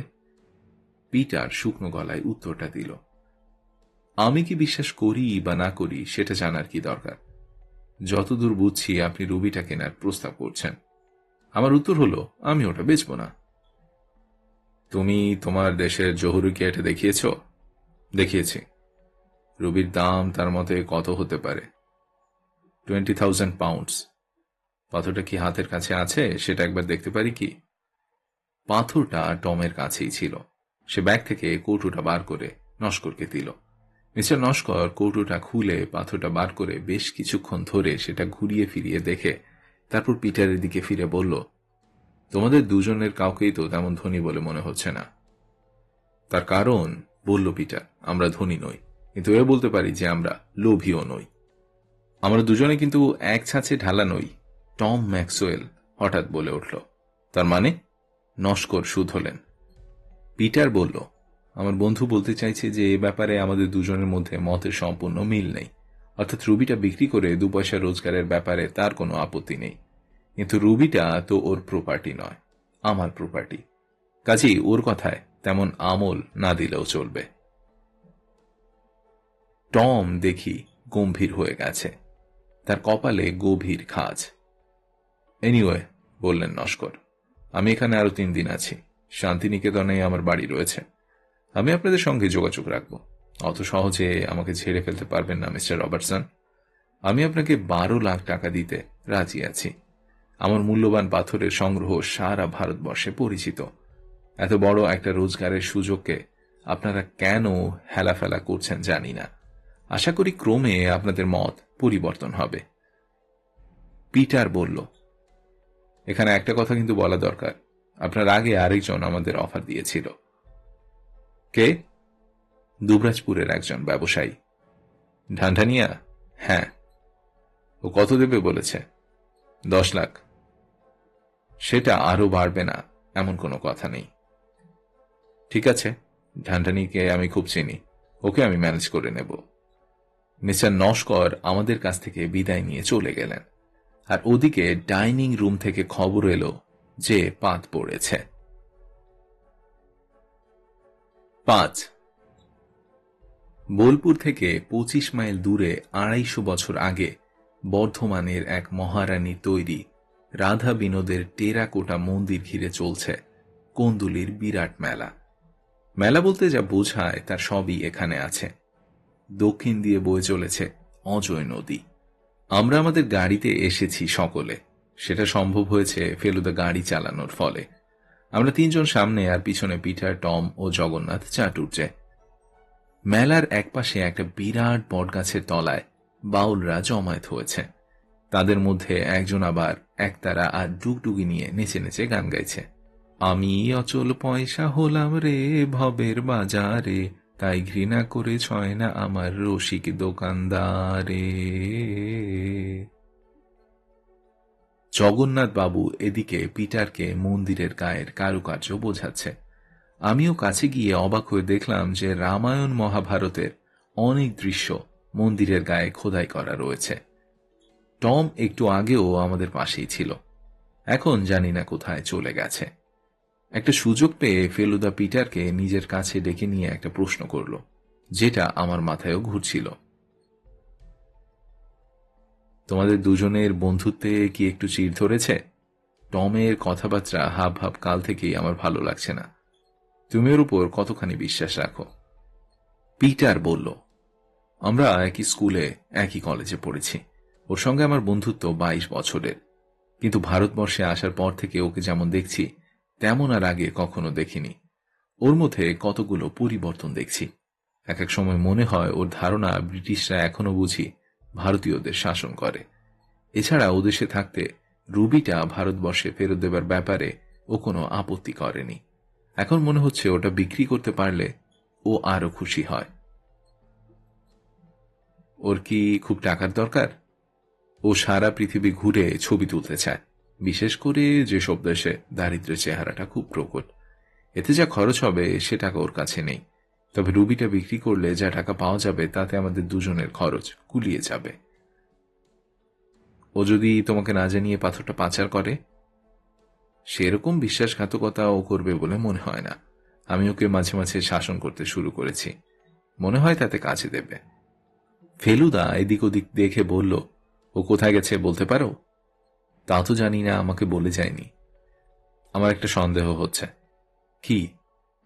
দক্ষিণ দিকে নদীর পাড় থেকে ধোঁয়া উঠছে দেখে বুঝতে পারছি ওখানে শ্মশান আছে। ও আবার তার ছবি তুলতে যায়নি তো? একবার গিয়ে দেখা দরকার। লালমোহনবাবু কাছেই একটা দোকানের সামনে দাঁড়িয়েছিলেন। আমরা তাকে ডেকে নিয়ে ধোঁয়ার দিকে রওনা দিলাম। বাউলের দল পেরিয়ে নদীর পাড়, সেখান থেকে জমিটা ঢালু হয়ে গিয়ে জলে মিশেছে। ওই যে শ্মশান, একটা মরা পুড়ছে, আরেকটা চিতায় শুইয়ে তার উপর কাঠ চাপানো হচ্ছে। ওই তো টম! পিটার চেঁচিয়ে উঠল। আমিও দেখলাম টমকে। সে ক্যামেরা হাতে যে মরাটার কাঠ চাপানো হচ্ছিল তার ছবি তোলার তোড়জোড় করছে। He is doing something very foolish, বলল ফেলুদা। কথাটা বলার সঙ্গে সঙ্গেই সেটা যে সত্যি সেটা প্রমাণ হয়ে গেল। মরার কাছেই গোটা চারেক মাস্তান টাইপের ছেলে বসেছিল। টম সবে ক্যামেরাটা চোখের সামনে ধরেছে, আর সেই সময় একটা মাস্তান টমের দিকে দ্রুত এগিয়ে গিয়ে ক্যামেরাটায় মারল একটা চাপড়, আর যন্ত্রটা টমের হাত থেকে ছিটকে গিয়ে বালির ওপর পড়ল। আর টম সে বিদ্যুৎ বেগে তার ডান হাতটা নিয়ে মাস্তানের নাকে মারল এক ঘুষি। মাস্তানটা হাত দিয়ে মুখ চেপে মাটিতে বসে পড়ল। হাত সরাতে দেখি ওর নাক দিয়ে রক্ত পড়ছে।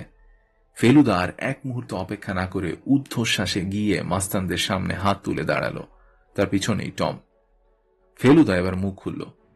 যতটা সম্ভব নরম করে সে কথাগুলো বলল। আপনারা এইবারের মতো এই সাহেবকে মাফ করে দিন। উনি নতুন এসেছেন, কোথায় কি করতে হয় না হয় সে বিষয়ে এখনো ধারণা নেই। মৃতদেহের ছবি তুলে উনি খুবই অন্যায় কাজ করেছেন, সেটা আমি ওকে বুঝিয়ে বলছি। আপনারা এইবারের মতো ওকে মাফ করে দিন।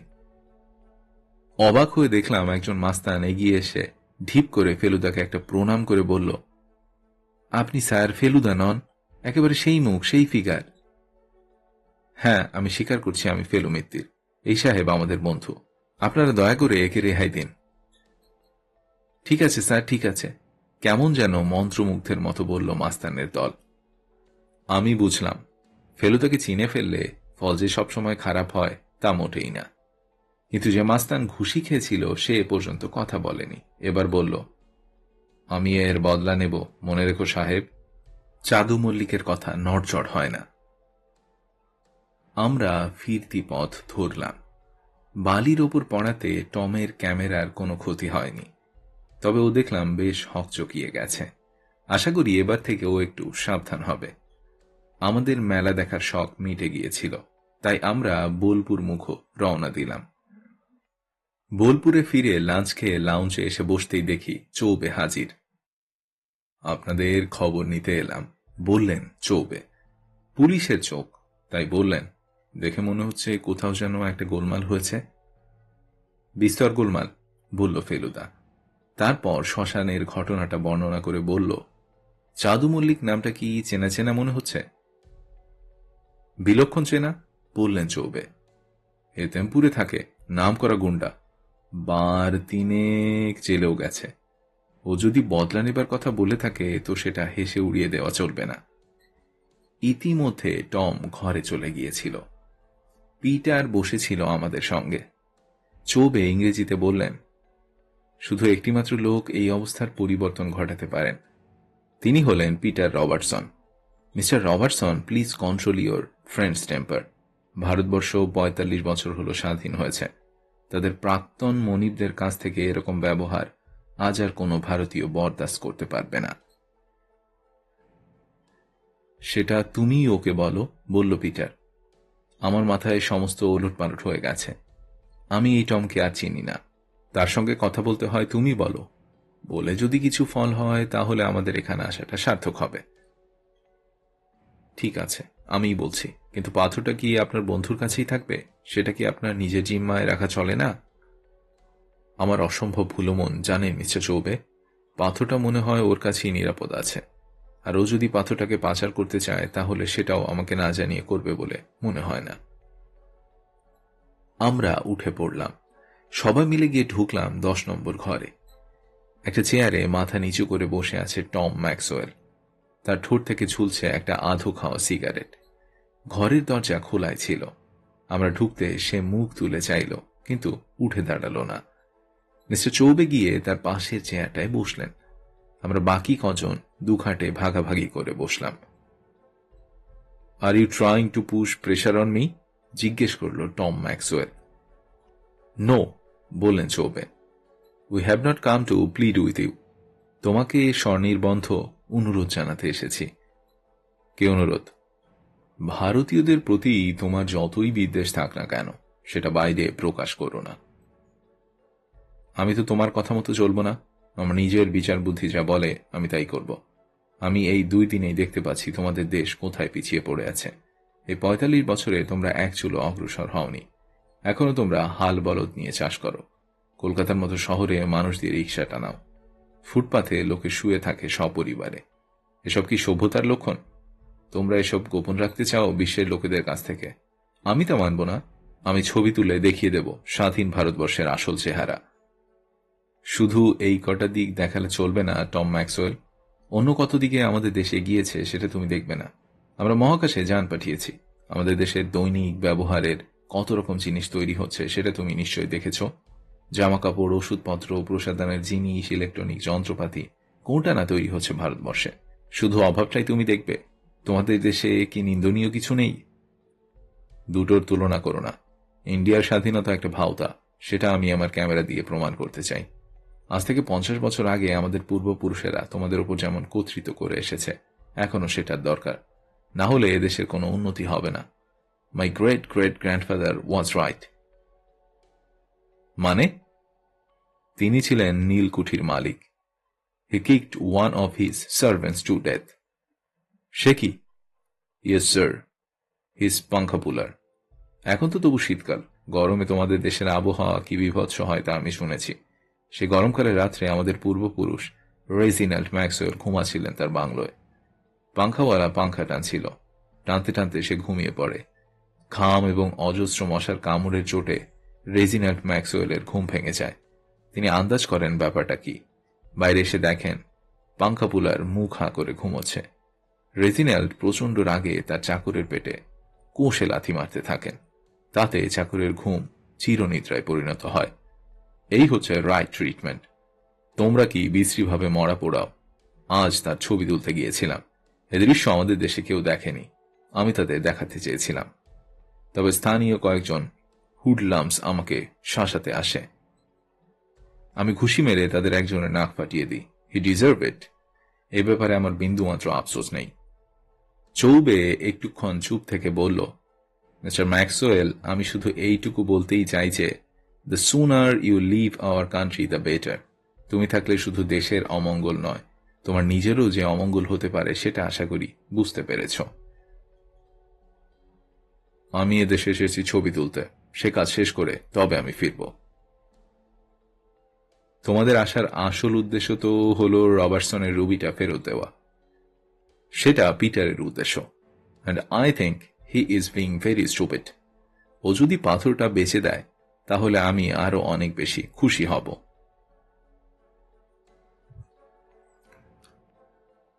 6 রাত্রে ডিনার সেরে ঘরে বসে আড্ডা মারছি। ফেলুদা সবে একটা চারমিনার ধরিয়েছে। এমন সময় লালমোহনবাবু হঠাৎ ব্যস্ত হয়ে উঠে পড়লেন। এত তাড়া কিসের? জিজ্ঞেস করল ফেলুদা।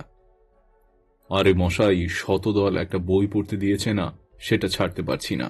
টম ম্যাক্সওয়েল যে পাংখাপুলারকে জুতিয়ে মারার গল্প বলল, সেই ঘটনা এই বইতে রয়েছে। বটে। বইটার নাম life and work in Birbhum. লিখেছেন এক পাদ্রী, নাম রেভারেল্ড প্রিচার্ড। গত সেঞ্চুরির শেষের দিকের ঘটনা।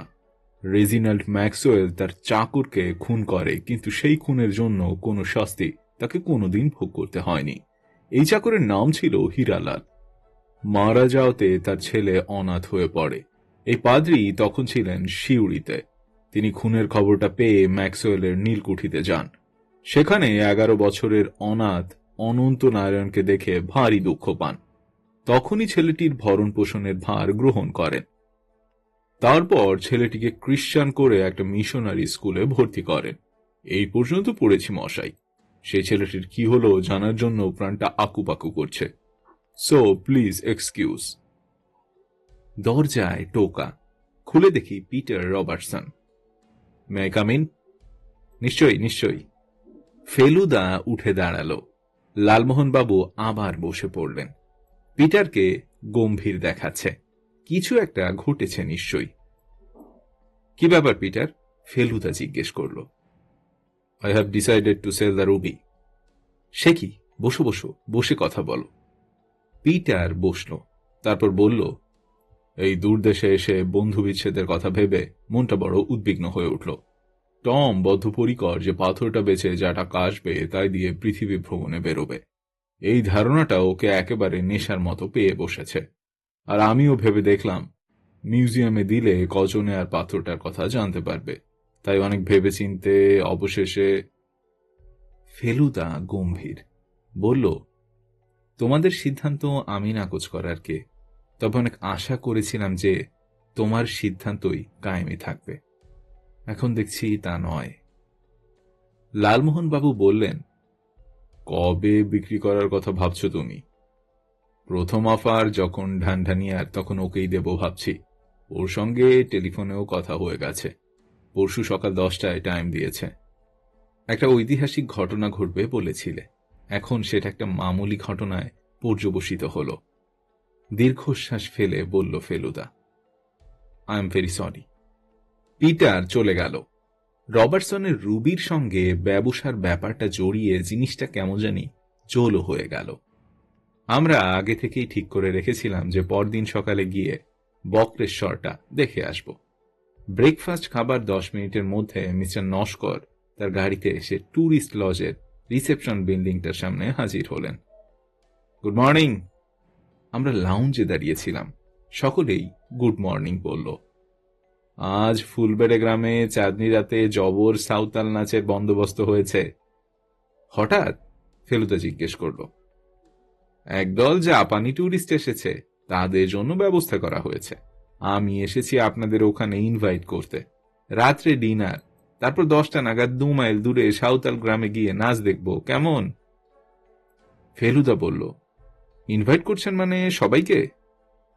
এভরিওয়ান, আপনারা 3 জন এবং সাহেব 2 জন। থ্যাংক ইউ ভেরি মাচ, বলল ফেলুদা। কটায় আসবো? এই 8টা নাগাদ। আমি গাড়ি পাঠিয়ে দেব কি? না না, বলল ফেলুদা, আমরা তো ড্রাইভার নিয়ে সব শুদ্ধ 6 জন, কোনো অসুবিধা হবে না। Very well, good day. Bakreshwar গিয়ে মনে হলো সেই কোনো আদ্যিকালে এসে পড়েছি। সামনে সারি সারি মন্দির, পিছনে জঙ্গল, তার মধ্যে বটগাছি বেশি। কোনো কোনো বটগাছ থেকে ঝুরি নেমে এসে মন্দিরকে আঁকড়ে ধরেছে। এতগুলো মন্দির আর এতগুলো কুণ্ড জগন্নাথবাবু দেখলাম সবগুলোর নাম জানেন। লালমোহনবাবু পুজো দিলেন, কারণ বললেন, না দিলে নিজেকে বড় বেধার্মিক মনে হচ্ছে। 2 জন সাহেবের একজন পিটার রবার্টসন সুইমিং স্ট্র্যাক্স পরে সৌভাগ্য কুণ্ডে সাঁতার কাটল। কুণ্ডের নামের মানেটা আগেই জেনে নিয়েছিল, তাই বলল, this will bring me good luck. মন্দিরের আগেই ভিখিরির দল, তাই টম ম্যাক্সওয়েলের ফটোজেনিক বিষয়ের অভাব ঘটেনি। লজে ফিরে আসার আধো ঘন্টার মধ্যেই ফেলুদার একটা ফোন এলো। ইন্সপেক্টর চৌবে। জিজ্ঞেস করলো আমরা সাঁওতাল নাচের খবরটা পেয়েছি কিনা। ফেলুদা অবশ্যই নস্করের বাড়িতে ডিনারের খবরটাও দিয়ে দিল। বলল সেখান থেকে আমরা নাচ দেখতে যাব। টোবে বললেন তিনিও 10:30 নাগাদ যাবেন, কাজেই ওখানেই আমাদের সঙ্গে দেখা হবে। মিস্টার নস্কর ভালো রকম ডিরেকশন দিয়ে দিয়েছিলেন, তাই ওর বাড়ি পেতে দেরি হলো না। বেশ বড় দোতলা বাড়ি, সামনে ফুলের বাগান। গেট দিয়ে গাড়ি ঢুকে পোর্টিকোর নিচে থামল। নস্কর আমাদের জন্য অপেক্ষাই করছিলেন। আমরা গাড়ি থেকে নামতে আমাদের আপ্যায়ন করে ভিতরে নিয়ে গেলেন। একটা সুসজ্জিত বৈঠকখানায় গিয়ে আমরা কজন বসলাম। সাহেবদের জন্য ইংরেজিতেই কথাবার্তা হলো। একা মানুষের পক্ষে তো আপনার বিরাট বাড়ি দেখছি, বলল ফেলুদা। একা বটেই, তবে আমার বন্ধু বান্ধব অনেক, তাদের 4-5 জনকে ধরে নিয়ে প্রায় এখানে ছুটি কাটিয়ে যাই। নস্কর আর 2 সাহেবের জন্য হুইস্কি এলো, আর আমরা ওরসে বঞ্চিত জেনে আমাদের জন্য লিমকা। লালমোহনবাবুর দিকে দৃষ্টি দিয়ে হঠাৎ নস্কর বললেন, আপনার বন্ধু যে গোয়েন্দা সে আমি নাম শুনেই বুঝেছি, কিন্তু আপনার সঠিক পরিচয়টা পাওয়া যায়নি। এখন জিজ্ঞেস করতে পারি কি? উত্তর দিল ফেলুদা। ওর আসল নামটা অনেকেই জানে না, উনি ছদ্মবেশে থ্রিলার লেখেন, সেই নামটা হলো জটায়ু। জনপ্রিয়তায় উনি নাম্বার 1 বললে বেশি বলা হবে না। ঠিক ঠিক, আমি পড়েছি আপনার লেখা সাংঘাইয়ে সংঘাত, কেমন ঠিক বলিনি? লালমোহনবাবু একটা বিনয়ী হাসি হাসলেন। আমি সিরিয়াস বই একদম পড়তে পারি না, বললেন নস্কর। বিলিতি ক্রাইম ফিকশন পড়ি আর মাঝে মাঝে 2-1টা দিশিও শেখে দেখি। এখন কি লিখছেন? আপাতত রেস্ট, গত পুজোয় একটা বেরিয়েছে, নাম শুনে থাকতে পারেন, লন্ডনে লন্ডভন্ড। এটাও কি হিট? 4,500 কপি নিঃশেষ। মিস্টার নস্কর আসল প্রসঙ্গে যেতে বেশি সময় নিলেন না। পিটারের দিকে ফিরে বললেন, আমার প্রস্তাবটা নিয়ে কি কিছু আপনি ভেবেছেন? আমি পাথরটা বিক্রি করে দিচ্ছি, বলল পিটার। দ্যাটস এক্সেলেন্ট, কিন্তু আপনাকে না। ঢান্ডানিয়া? হ্যাঁ, উনিই প্রথম অফার দিয়েছিলেন তাই। নো মিস্টার রবার্টসন, আপনি ওটা আমাকেই বিক্রি করবেন। সে কি করে হয়? I have set up my mind. কি করে হয় আমি বুঝিয়ে দিচ্ছি, কারণটা আমি একজন নিরপেক্ষ ব্যক্তির মুখ দিয়ে শুনিয়ে দিচ্ছি। মিস্টার গাঙ্গুলি। আগে ডাকটা এত অপ্রত্যাশিত যে লালমোহনবাবুর গলা চিরে 2 ভাগ হয়ে গেল। আপনি কাইন্ডলি যদি এই কার্পেটের সামনেটা এসে দাঁড়ান। আমি? আপনি সবচেয়ে নিরপেক্ষ এবং সবচেয়ে অমায়িক। আপনি ভয় পাবেন না, আপনার বিন্দুমাত্র ক্ষতি হবে না। আমার একটা বিশেষ ক্ষমতার কথা আপনাদের বলা হয়নি, আমি সকলকে হিপনোটাইজ করতে পারি। সেই অবস্থায় তাদের নানা রকম প্রশ্ন করে সঠিক জবাব পেতে পারি। হিপনোটাইজ ব্যক্তি কখনো মিথ্যা বলে না, কারণ সেই ক্ষমতাটা তাদের সাময়িকভাবে লোপ পেয়ে যায়। সেই জায়গায় নতুন ক্ষমতা আসে, সেটার পরিচয় আপনারা এখনই পাবেন। ব্যাপারটা এত দ্রুত ঘটে গেল যে লালমোহনবাবু আপত্তি করার কোনো সুযোগই পেলেন না। ফেলুদাও দেখলাম নির্বিকার। আসলে লালমোহনবাবুকে নিয়ে কেউ রগড় করলে ও সেটা বেশ উপভোগ করে। নস্কর উঠে গিয়ে লালমোহনবাবুর কাঁধ ধরে তাকে একরকম টেনে এনে ঘরের মাঝখানে দাঁড় করালেন। তারপর নিজেই গিয়ে ঘরের বাতিগুলো নিভিয়ে দিয়ে পকেট থেকে একটা ছোট্ট লাল টর্চ বার করে সেটা জ্বালিয়ে জটায়ুর চোখের ওপর ফেলে আলোটাকে ঘোরাতে শুরু করলেন। সেই সঙ্গে তার কথাও শুরু হলো। আপনি সম্পূর্ণ আমার উপর নির্ভর করুন, আমার উপর নির্ভর করুন। আপনার নিজের সত্তা লোপ পেতে বসেছে, সেই জায়গায় আসছে একটা অলৌকিক শক্তি সম্পন্ন বিজ্ঞ মানুষ। Yes yes yes yes. স্পষ্ট দেখতে পাচ্ছি লালমোহনবাবুর দৃষ্টি ঘোলাটে হয়ে আসছে, তার মুখ হাঁ হয়ে আসছে। তিনি শটান চেয়ে আছেন নস্করের দিকে। এবার টর্চ ঘোরানো থামল, কিন্তু নস্কর সেটা লালমোহনবাবুর মুখের ওপর ফেলে রাখলেন। তারপর এলো প্রথম প্রশ্ন, আপনার নাম কি? শ্রী সর্বঙ্গ গঙ্গোপাধ্যায় ওরফে লালমোহন ওরফে জটায়ু। লালমোহনবাবুর এ নাম আমি কখনো শুনিনি। এ ঘরে কজন উপস্থিত আছে? 6 জন। তাদের সবাই কি বাঙালি? 2 জন সাহেব। তাদের নাম কি? পিটার রবার্টসন আর টম ম্যাক্সওয়েল। তারা কোত্থেকে আসছেন? Lancashire, England. এদের বয়স কত? পিটার 34 বছর 3 মাস, টম 33 বছর 9 মাস। এদের ভারতবর্ষে আসার উদ্দেশ্য কি? পিটারের উদ্দেশ্য রবার্টসনের রুবি ফেরত দেয়া। সে রুবি কার কাছে আছে? Tom Maxwell. এই রুবির ভবিষ্যৎ কি? ওটা বিক্রি হবে। সেটা কি গণেশ ঢান্ডানিয়া কিনবে? না, কিন্তু উনি তো দর দিয়েছেন। এবার 10 লাখ নেমে হবে 7.5। তার মানে পিটার বিক্রি করবে না? না। তাহলে? ওটা অন্য একজন কিনবেন। কে? অর্ধেন্দু নস্কর। কত দাম? 12 লাখ। Thank you sir. এবার নস্কর লালমোহন বাবুর কাঁধ ধরে ঝাঁকানি দিতেই তিনি ধড়মুড়িয়ে স্বাভাবিক অবস্থায় ফিরে এলেন।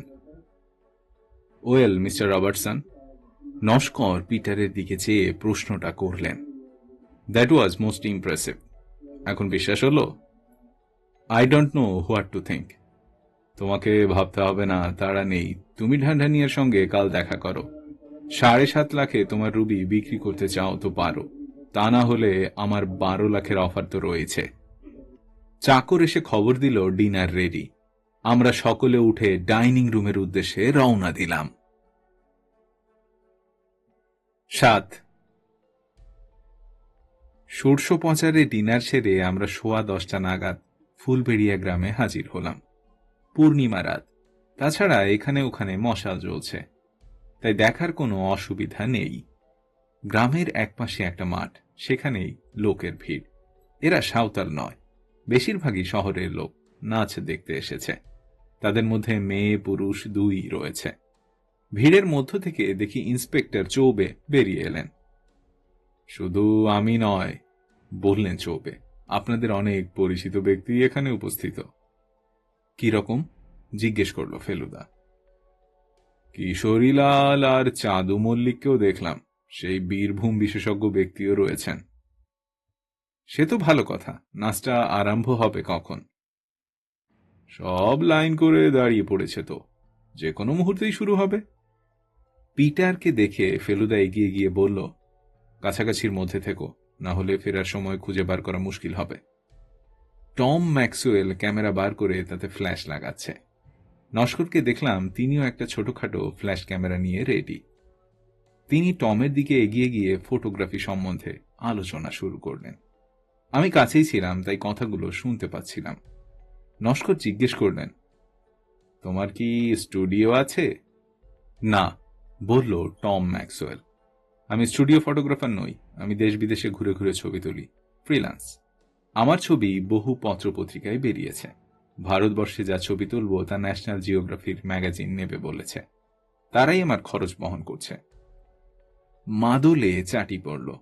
টমের সঙ্গে আমরাও নাচের দলের দিকে এগিয়ে গেলাম। নাচ শুরু হয়ে গেছে। 30 সাজগোজ করা মেয়ে পরস্পরের হাত ধরে দুলতে শুরু করেছে। 3টে মাদলের সঙ্গে 3 জন বংশীবাদক রয়েছে। মাদল যারা বাজাচ্ছে তাদের পায়ে ঘুঙ্গুর। লালমোহন বাবু আমার পাশে এসে ঘেঁষে দাঁড়িয়ে বললেন, এখন আবার পাঁচকটা নাচছে, কপালে কি আছে কে জানে। হিপটোনাইজ হয়ে শরীর খারাপ হয়নি তো? না, অদ্ভুত অভিজ্ঞতা জানো ভাই তপেশ, কি যে করেছি আর কি যে বলেছি তার কিছু মনে নেই।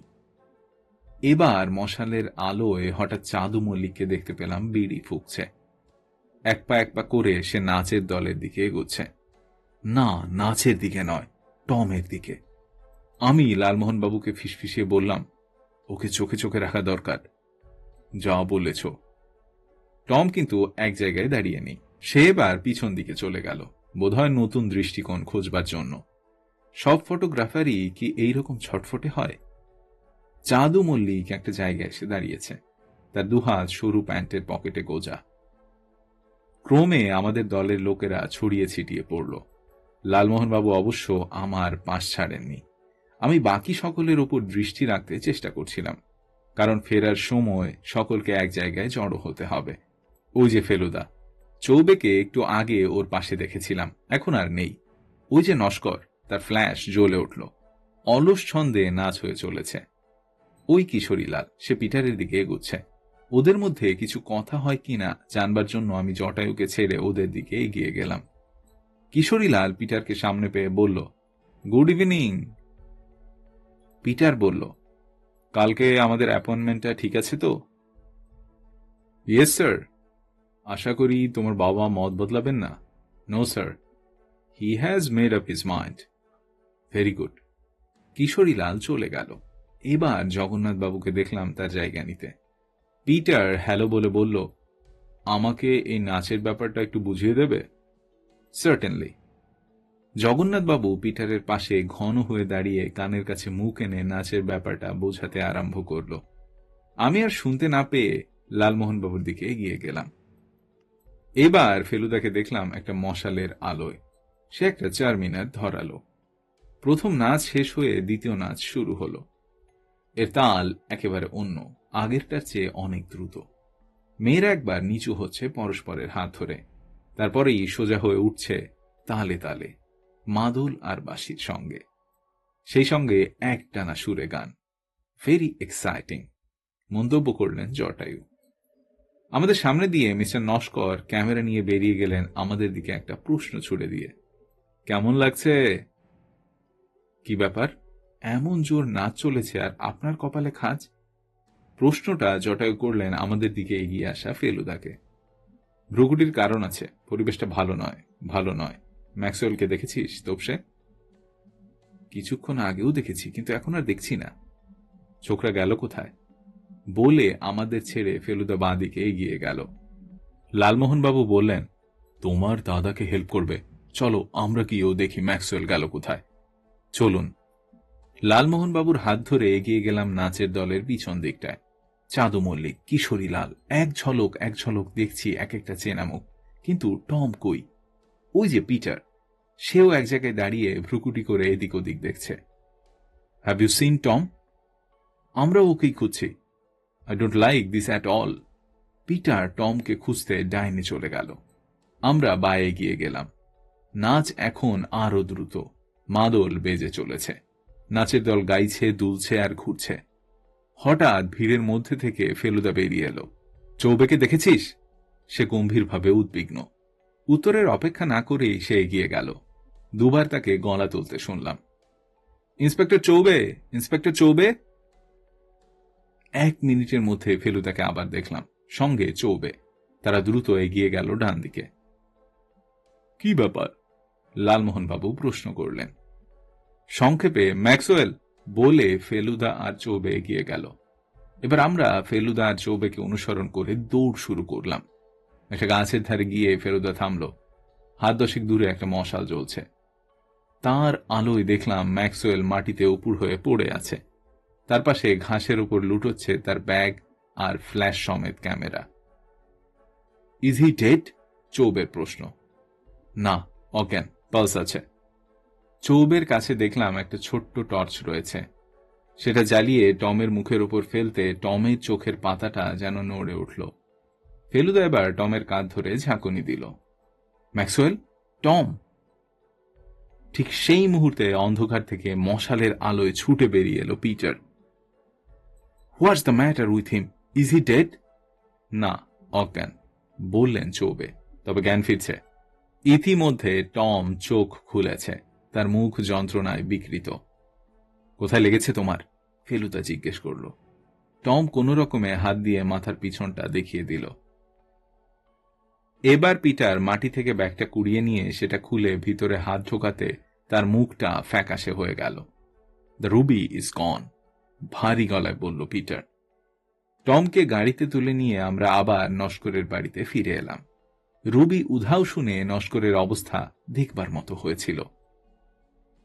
সে শ্লেষ মেশানো গলায় বলল, তোমরা যা চেয়েছিলে তাই হলো। ভারতবর্ষের রুবি ভারতবর্ষেই ফিরে এলো, তবে তোমাদের পৃথিবী ভ্রমণ আর হলো না। পূর্বপল্লীর ডাক্তার সিংহ টমকে পরীক্ষা করে বললেন, মাথার পিছনের একটা অংশ ফুলেছে, কোনো ভারী জিনিস দিয়ে আঘাত করার ফলে টম সংজ্ঞা হারায়। এই আঘাত থেকে মৃত্যু হতে পারত কি? পিটার জিজ্ঞেস করল। আর একটু জোরে হলে হতে পারত বই কি, বললেন ডাক্তার সিংহ। আপাতত ওখানটায় বরফ ঘষে দেওয়া ছাড়া আর কোনো চিকিৎসা নেই। ব্যথা বেশি হলে একটা পেন কিলার খেয়ে নিলে কাজে দেবে। ডাক্তার সিংহ চলে যাবার পর চৌবে মুখ খুললেন। মিস্টার ম্যাক্সওয়েল, আপনাকে যে আঘাত করেছে তাকে তো আপনি দেখতে পাননি বলে বললেন। না, সে লোক আমার পিছন দিক দিয়ে আসে। যতদূর বুঝতে পারছি, বললেন চৌবে, মাথার পিছনে বাড়ি মারার কারণ ওই পাথর চুরি করা। টম ম্যাক্সওয়েলের ব্যাগে এরকম একটা পাথর ছিল সেটা অনেকেই জানত না, যদিও রবার্টসন রুবির কথা অনেকেই এর মধ্যে জেনে গেছে। যারা টমের ব্যাগে পাথর আছে জানতেন তারা হলেন আমি, মিস্টার মিত্তির, তার ভাই, তার বন্ধু লালমোহন বাবু, জগন্নাথ চাটুর্যে, কিশোরীলাল এবং মিস্টার নস্কর। মিস্টার নস্কর হা হা করে উঠলেন। পাথরটা তো আমার হাতে চলেই আসতো, সেখানে আমি এ রাস্তা নেব কেন, যেখানে আমার বাড়ি খেয়ে টম খুন হয়েও যেতে পারত। ওসব বলে লাভ নেই মিস্টার নস্কর, আপনি প্রাইম সাসপেক্ট। হিপনোটাইজ অবস্থায় মিস্টার গাঙ্গুলি যা বলেছেন সেগুলো যে ফলবেই এমন কোনো গ্যারান্টি নেই। এ রুবি যেমন তেমন রুবি নয়, আর আপনিও যেমন তেমন কালেক্টর নন। সে রুবি বেহাত হয়ে যেতে পারে জেনে আপনি সেটা বিনা পয়সায় হাত করার চেষ্টা করবেন না, কি বলছেন আপনি? ননসেন্স ননসেন্স বলে নস্কর চুপ করে গেলেন। চৌবে বলে চললেন, এছাড়া আছে কিশোরীলাল। তার বাপ পয়সা দিয়ে জিনিসটা কিনতে চেয়েছিল, তাতে ছেলের কোনো লাভ হতো না, অথচ ছেলে রুবির মূল্য জানে, সেটা কোথায় থাকে তা জানে। এই অবস্থায় সেটাকে হাতাবার চেষ্টা করাটা কি খুব অস্বাভাবিক? টমের উপর আক্রোশ ছিল এমন এক ব্যক্তি ওখানে উপস্থিত ছিলেন। সে হলো চাঁদু মল্লিক। মাথায় বাড়ি মারাটা চাঁদুর পক্ষে অত্যন্ত স্বাভাবিক, কারণ সে বদলা নেবে বলে শাসিয়ে রেখেছিল। প্রশ্ন হচ্ছে, সে কি রুবির ব্যাপারটা জানত? মনে তো হয় না। এখানে টমকে মাথায় আঘাত মেরে অজ্ঞান করে স্রেফ টাকা কড়ির লোভে ব্যাগে হাত ঝুঁকিয়ে যদি ঘটনাচক্রে রুবির কৌটাটা পেয়ে যায়, এই সম্ভাবনাকে আমরা উড়িয়ে দিতে পারি না, পারি কি? আরেকজন সাসপেক্ট হচ্ছে জগন্নাথ চাটুর্যে। ইনি রুবি সম্বন্ধে জানতেন, কোথায় সেটা থাকে তাও জানতেন, আর এহেন আচরণের কারণ একমাত্র লোভ। ফেলুদা বলল, একজন সাসপেক্টকে আপনি বাদ দিয়ে যাচ্ছেন মিস্টার চৌবে। কে? Peter Robertson. হোয়াট? বলে লাফিয়ে উঠল পিটার। ইয়েস মিস্টার রবার্টসন, বলল ফেলুদা। তুমি চেয়েছিলে রুবিটাকে কলকাতার মিউজিয়ামের হাতে তুলে দিতে। তোমার বন্ধু তাতে বাদ সাধছিল। পাছে বিদেশে এসে বন্ধু বিচ্ছেদ হয় তাই তুমি পাথরটা বিক্রি করতে রাজি হয়েছিলে, কিন্তু শেষে তোমার মত পাল্টানো আশ্চর্য নয়। এমনিতেও টমের সঙ্গে তোমার আর সৌহার্দ্যর সম্পর্ক ছিল না। আমি যদি বলি যে তুমি তোমার মূল সিদ্ধান্তে ফিরে গিয়েছিলে এবং তাই পাথরটা নিজের কাছে নিয়ে আসো। কথাগুলো শুনে রবার্টসন কিছুক্ষণ চুপ করে দাঁড়িয়ে রইল। তারপর শটান উঠে দাঁড়িয়ে হাত দুটো মাথায় তুলে বলল, আমি নিয়েছি কিনা জানার খুব সহজ রাস্তা আছে। Search me, inspector Choubey. Ruby নিয়ে থাকলে এর মধ্যে সেটা সরাবার কোনো সুযোগ আমি পাইনি। Come on inspector, search me. Very well বলে ইন্সপেক্টর চৌবে উঠে গিয়ে পিটারকে সার্চ করলেন। কিছুই পাওয়া গেল না। এবার ফেলুদা বলল, ওকে যখন সার্চ করা হলো তখন আমরা তিনজন বাদ যাই কেন? আসুন মিস্টার চৌবে। চৌবে ইতস্তত ভাব করছেন দেখে ফেলুদা আবার বলল, আসুন আসুন, মনের মধ্যে সন্দেহ রাখা ভালো না। চৌবে আমাদের তিনজনকেই সার্চ করলেন, তারপর বললেন, মিস্টার রবার্টসন, এ ব্যাপারে আমি তদন্ত করি, এটা আপনি চান কি? নিশ্চয়ই, চৌরের সঙ্গে বলল Robertson. I want that Ruby back at any cost. 8 পরদিন সকালে টমকে দেখলাম সে অনেকটা সামলে নিয়েছে। বলল ব্যথাটা এখনো সম্পূর্ণ যায়নি, কিন্তু আর দুদিনের মধ্যেই চলে যাবে। পাথর চুরির ব্যাপারটায় দুই বন্ধুই দেখলাম সমান কাতর। এইভাবে পাথরটাকে ভারতবর্ষে রেখে যাবার কথাটা পিটার মোটেই ভাবেনি। টম আফসোস করছে প্রথম দিনই কেন সেটাকে বিক্রি করে দেওয়া হয়নি, যখন ঢানঢানিয়া এত ভালো অফার দিল। মিস্টার চৌবে সকালে আমাদের ঘরে এলেন 11টা নাগাদ। বললেন এসে প্রথমে একবার টমকে দেখেছেন, তারপর আমাদের কাছে এসেছেন রিপোর্ট নিতে। কিছু এগুলো জিজ্ঞেস করল ফেলুদা। একজন সাসপেক্টকে বাদ দিতে হয়েছে। কে? কিশোরীলাল। কেন বাদ কেন? প্রথমত আমি যতদূর জানি কিশোরীলালকে সে অত বেপরোয়া নয়। তাছাড়া এটা আমি জানতাম না, মাসখানেক হলো ঢানঢানিয়া বেশ কয়েক লাখ টাকা খরচ করে তার ছেলেকে একটা প্লাস্টিকের ফ্যাক্টরি বানিয়ে দিয়েছে। কিশোরী রেগুলার কাজে যাতায়াত করছে, তার বাবা কড়া নজর রেখেছেন তার উপর। এই সময় একটা পাথর চুরি করে বিক্রি করে হাতে কাঁচা টাকা পেলে সেটা বাবার দৃষ্টি এড়াত না। So Kishorilal is out. Chandu Mallick? আমাদের যা হিসেব তাতে টম মাথায় আঘাত পায় 11:15 নাগাদ।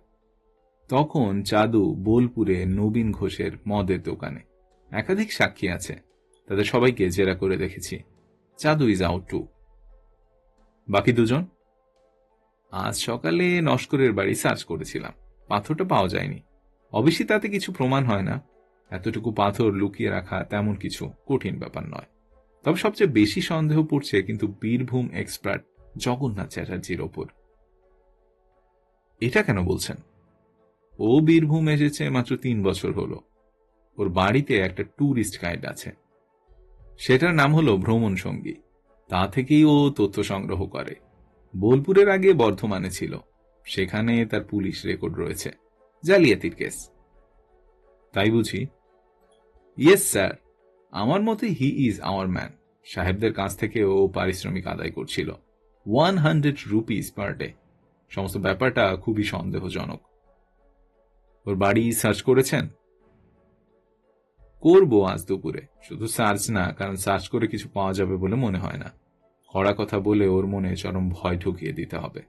ভালো কথা, আপনি নিজে কোনো তদন্ত করবেন না?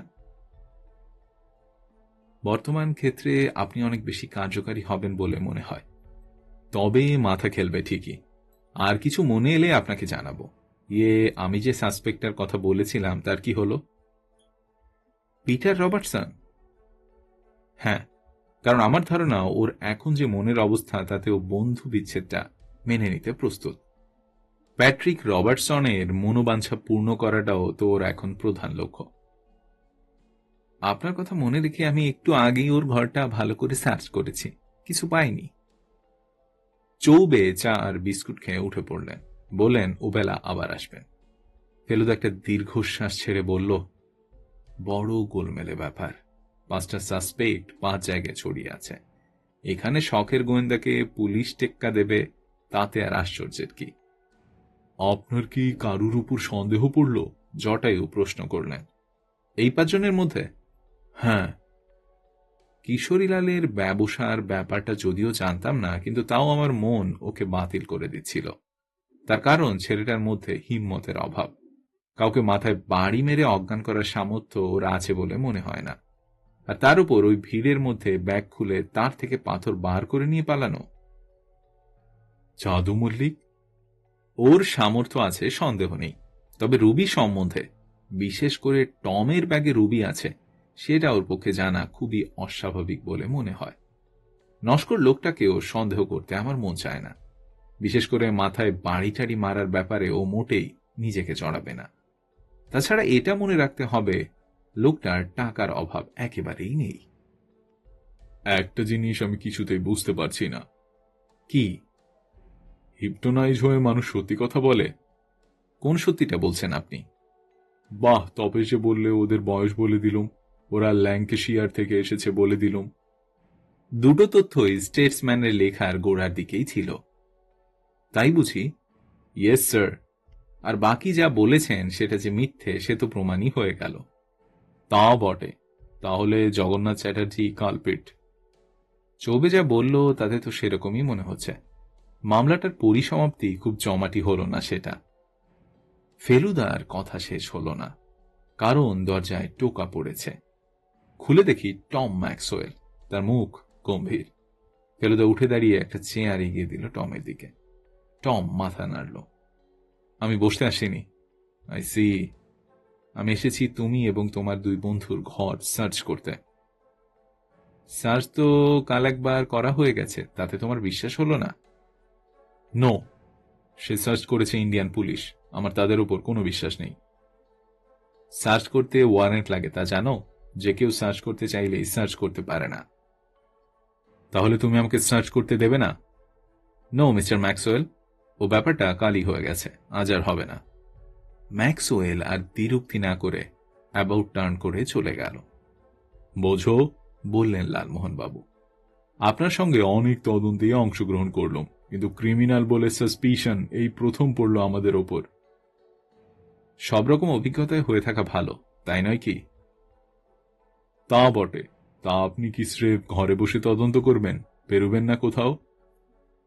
দরকার হলে নিশ্চয়ই বেরোবো, তবে এখনকার স্টেজটা হলো চিন্তা করার স্টেজ, আর সেটা ঘরে বসেই সবচেয়ে ভালো হয়। অবশ্যই তাই বলে আপনাদের ধরে রাখতে চাই না, আপনারা স্বাচ্ছন্দ্যে বেরোতে পারেন। শান্তিনিকেতন এবং তার আশেপাশে এখনো অনেক কিছুই দেখতে বাকি আছে। ভেরি ওয়েল, আমরা তাহলে একবার শতদলকে গিয়ে ধরি। ও বলছিল ওর আজ কোনো ক্লাস নেই। দেখি ও কি সাজেস্ট করে। আপনাকে বরং একটা জিনিস দিয়ে যাচ্ছি, শতদলে দেওয়া সেই বই, সেই পাদ্রি প্রিচার্ডের লেখা। দারুণ বই মশাই, কাল রাত্রিরে শেষ করেছি। এই ম্যাক্সওয়েলের পূর্বপুরুষ সম্বন্ধে অনেক তথ্য পাবেন, আর নীল চাষ সম্বন্ধে পরিষ্কার ধারণা হয়ে যাবে। ফেলুদাকে বইটা দিয়ে আমি আর লালমোহনবাবু বেরিয়ে পড়লাম। শতদলবাবু বললেন, চলো তোমাদের একটা খাঁটি গ্রাম দেখিয়ে নিয়ে আসি, গোয়ালপাড়া, আর তার পিছনেই আছে গুরুদেবের প্রিয় নদী কোপাই। এই দুটো না দেখলে শান্তিনিকেতন দর্শন অসম্পূর্ণ থেকে যাবে। গ্রাম এর আগে যে দেখিনি তা নয়, তবে গোয়ালপাড়ার মতো খাঁটি গ্রামের চেহারা এর আগে দেখেছি বলে মনে পড়ে না। লালমোহনবাবুকে কবিতায় পেয়েছে। তার প্রিয় কবি বৈকুণ্ঠ মল্লিকের একটা কবিতার খানিকটা অংশ আবৃত্তি করে ফেললেন। বাংলার গ্রামে স্পন্দিছে মোর প্রাণ, সেই কবে দেখা আজও স্মৃতি অম্লান, যেদিকে ফেরাও দৃষ্টি, মানুষ ও প্রকৃতি দুয়ে মিলে দেখো কি অপরূপ সৃষ্টি। কোপাই দেখেও সেই একই ব্যাপার। এটাতে বোঝা যায় যে বৈকুণ্ঠ মল্লিক শান্তিনিকেতনে এসেছিলেন। জীর্ণ কোপাই সর্পিল গতি, মন বলে দেখে মনোরম অতি, দুই পাশে ধান প্রকৃতির দান, দুলে ওঠে সমীরণে, বলে দেবে কবি আকার হবে ছবি, চিরতরে মোর মনে। 9 বিকালে এক আশ্চর্য ঘটনা। ইন্সপেক্টর চৌবে 5টা নাগাদ এসে বললেন, কেস খতম, যা ভেবেছিলাম তাই। জগন্নাথ চাটুর্যে নিয়েছিল পাথরটা। সার্চ করে কিছু পাওয়া যায়নি অবশ্য, কিন্তু তারপর একটু পুলিশি চাপ দেওয়াতে সত্যিটা বেরিয়ে পড়ল, আর সেই সঙ্গে পাথরটাও একটা ফুলের টবে পুঁতে রেখেছিল। আপনি নিয়ে এসেছেন পাথরটা? ন্যাচারালি। চৌবে পকেট থেকে পাথরটা বার করলেন। আবার নতুন করে সেটা ঝলমলে রং দেখে মনটা কেমন জানি হয়ে গেল। আশ্চর্য, বলল ফেলুদা। কেন? লোকটাকে দেখে চোর বলে বিশ্বাস করা যায়, কিন্তু জখমকারী বলে যায় না। একেবারে ভেত বাঙালি। মানুষের চেহারা দেখে সব সময় তার ভেতরটা যাচ করা যায় না মিস্টার মিত্তির। সেটা অবশ্য আমার অভিজ্ঞতাই বলে। তাহলে পাথরটাকে এবার সংস্থানে চালান দিই। চলুন। আমরা 4 জনে 10 নম্বর ঘরের দিকে রওনা দিলাম। পিটার দরজা খুলল। ওয়েল মিস্টার রবার্টসন, বললেন Choubey, I have a little gift for you. What? Choubey pocket থেকে কৌটোটা বার করে পিটারের হাতে দিলেন। পিটার ও টমের মুখ হা। বাট হয়ার হয়ার? সেটা না হয় আর নাই বললাম। ঘরে ছেলে ঘরে ফিরে এসেছে, সেটাই হলো আসল কথা। মিস্টার ম্যাক্সওয়েল নিশ্চয়ই স্বীকার করবেন যে ভারতীয় পুলিশ বেশ করিতকর্মা। এবারও বেশি তোমরা এটা নিয়ে কি করবে, that is up to you. বিক্রি করতে পারো, ক্যালকাটা মিউজিয়ামেও দিয়ে দিতে পারো। পিটার ও টম দুজনেই উঠে দাঁড়িয়েছিল। দুজনেই এবার থপ করে খাটে বসে পড়ল। পিটার মৃদুস্বরে বলল, গুড শো, কংগ্রাচুলেশন। এবার তাহলে চলি, বললেন Choubey. I don't know how to thank you, বলল টম ম্যাক্সওয়েল। ডোন্ট? তোমার মনে যে ধন্যবাদ দেওয়ার প্রশ্নটা জেগেছে সেটাই বড় কথা, আমরা তাতেই খুশি। কি মনে হচ্ছে মশাই? পরদিন ব্রেকফাস্ট টেবিলে ফেলুদাকে জিজ্ঞেস করলেন জটায়ু। কোথায় যেন গন্ডগোল, বিড়বিড় করে বলল ফেলুদা। আমি বলবো কোথায় গন্ডগোল? এই ফর দ্য ফার্স্ট টাইম দারোগার কাছে হেরে গেলেন ফেলু মিত্তির, সেইখানেই গন্ডগোল। তা নয়, মুশকিল হচ্ছে কি আমি বিশ্বাস করছি না আমি হেরে গেছি। ফেলুদা চুপ করে গেল, তারপর বলল, তোপসে, তুই এখন কিছুক্ষণ লালমোহনবাবুর ঘরে যা, আমি একটু একা থাকতে চাই। লালমোহনবাবুর ঘরে গিয়ে বসতে ভদ্রলোক বললেন, আমার ভালো লাগছে না ভাই তপেশ, একটা সুযোগ এসেও কেমন যেন ফসকে গেল, তাই বোধ হয় কাল বাচক টানা ছিল। তারপর একটুক্ষণ চুপ করে থেকে বললেন, তোমার দাদার শরীর টরীর খারাপ হয়নি তো? দেখে কেন জানি মনে হচ্ছিল রাত্রে ভালো ঘুম হয়নি। ঘুম হয়েছে, তবে অনেক রাত অবধি আপনার দেওয়া বইটা পড়েছে, এটা আমি জানি। অবশ্যই তাও সেই সকাল 5:30টায় উঠে যোগ ব্যায়াম করেছে। তোপসে, ফেলুদার গলা, সেই সঙ্গে দরজায় ধাক্কা। দরজা খুললাম। ফেলুদা ঝড়ের বেগে ঘরে ঢুকে এসে বলল, চলুন, বেরোতে হবে, চৌবের ওখানে, দেরি নয়, ইমিডিয়েটলি। আমরা তৈরি ছিলাম। তিনজন বেরিয়ে পড়লাম। দুবরাজপুর থানায় গিয়ে গাড়িটা থামল। আমরা তিনজন নামলাম। একজন কনস্টেবল জিজ্ঞাসু দৃষ্টি নিয়ে এগিয়ে এলো। একটু ইন্সপেক্টর চৌবের সঙ্গে দেখা করব। আসুন স্যার। আমরা চৌবের ঘরে গিয়ে হাজির হলাম। ভদ্রলোক কাগজপত্র দেখছিলেন। আমাদের দিকে অবাক আর খুশি মেশানো দৃষ্টি দিয়ে আমাদের দিকে চাইলেন। কি ব্যাপার? একটু কথা ছিল। বসুন বসুন। আমরা তিনজন চৌবের টেবিলের উল্টো দিকে তিনটে চেয়ারে বসলাম। চা খাবেন তো? নো থ্যাঙ্কস, একটু আগেই ব্রেকফাস্ট খেয়েছি। তা বলুন কি ব্যাপার? মাত্র একটা প্রশ্ন। বলুন বলুন। আপনি কি খ্রিস্টান? চৌবের চোখ কপালে উঠে গেল। তারপর একটা সরল হাসি হেসে বললেন, হঠাৎ এ প্রশ্ন? আমি জানতে চাই, প্লিজ বলুন। ইয়েস, আই এম এ খ্রিস্টান। কিন্তু আপনি জানলেন কি করে? আপনাকে আমি 4 বার খেতে দেখেছি। প্রথমবার ঢানঢানিয়ার বাড়িতে লাড্ডু আর শরবত। লাড্ডু আপনি বাঁ হাতে খান। ব্যাপারটা দেখেছিলাম বটে, কিন্তু যাকে লক্ষ্য করা বলে তা করিনি, অর্থাৎ ওটার তাৎপর্য বুঝিনি। দ্বিতীয়বার চায়ের দোকানে চায়ের সঙ্গে নান কাটাই খেলেন, তাও বাঁ হাতে। এটা আমার মনের কোণে নোট করে রেখেছিলাম। কাল চা বিস্কুট খেলেন আমাদের ঘরে, বিস্কুট বাঁ হাতে। তখনই বুঝতে পারি আপনি খ্রিস্টান, কিন্তু এবারও তাৎপর্য বুঝিনি। এখন বুঝেছি। বহুত আচ্ছা, কিন্তু তাৎপর্যটা কি সেটা জানতে পারি? এই কথাটা বলতে আপনি একেবারে দুবরাজপুর চলে এলেন। তাহলে আরেকটা প্রশ্ন করি। করুন। আপনার ফ্যামিলিতে প্রথম কে খ্রিস্টান হয়? আমার ঠাকুরদা। তার নাম? অনন্ত নারায়ণ। তার ছেলের নাম? Charles Premchand. And his son? Richard Shankar Prasad. তিনি কি আপনি? Yes sir. আপনার ঠাকুরদাদার বাবার নাম কি হীরালাল? হ্যাঁ। But how did you? চৌবের মুখ থেকে খুশি ভাবটা চলে গিয়ে এখন খালি অবাক অবিশ্বাস। এই হীরালালই কি রেজিনাল্ড ম্যাক্সওয়েলের পাংখা টানতো? এ খবর আপনি পেলেন কি করে? একটা বই থেকে, পাদ্রি প্রিচার্ডের লেখা, যিনি আপনার ঠাকুরদাদাকে অনাথ অবস্থা থেকে উদ্ধার করে তাকে খ্রিস্টান করে তার ভবিষ্যতের পথ তৈরি করে দিয়েছিলেন। এরকম একটা বই আছে বুঝি? আছে, দুষ্প্রাপ্য বই, কিন্তু আছে। তাহলে তো আপনি কি? আপনি তো জানেন। কি জানি? সেটা আপনিই বলুন মিস্টার মিত্তির। আমার বলতে সংকোচ হচ্ছে।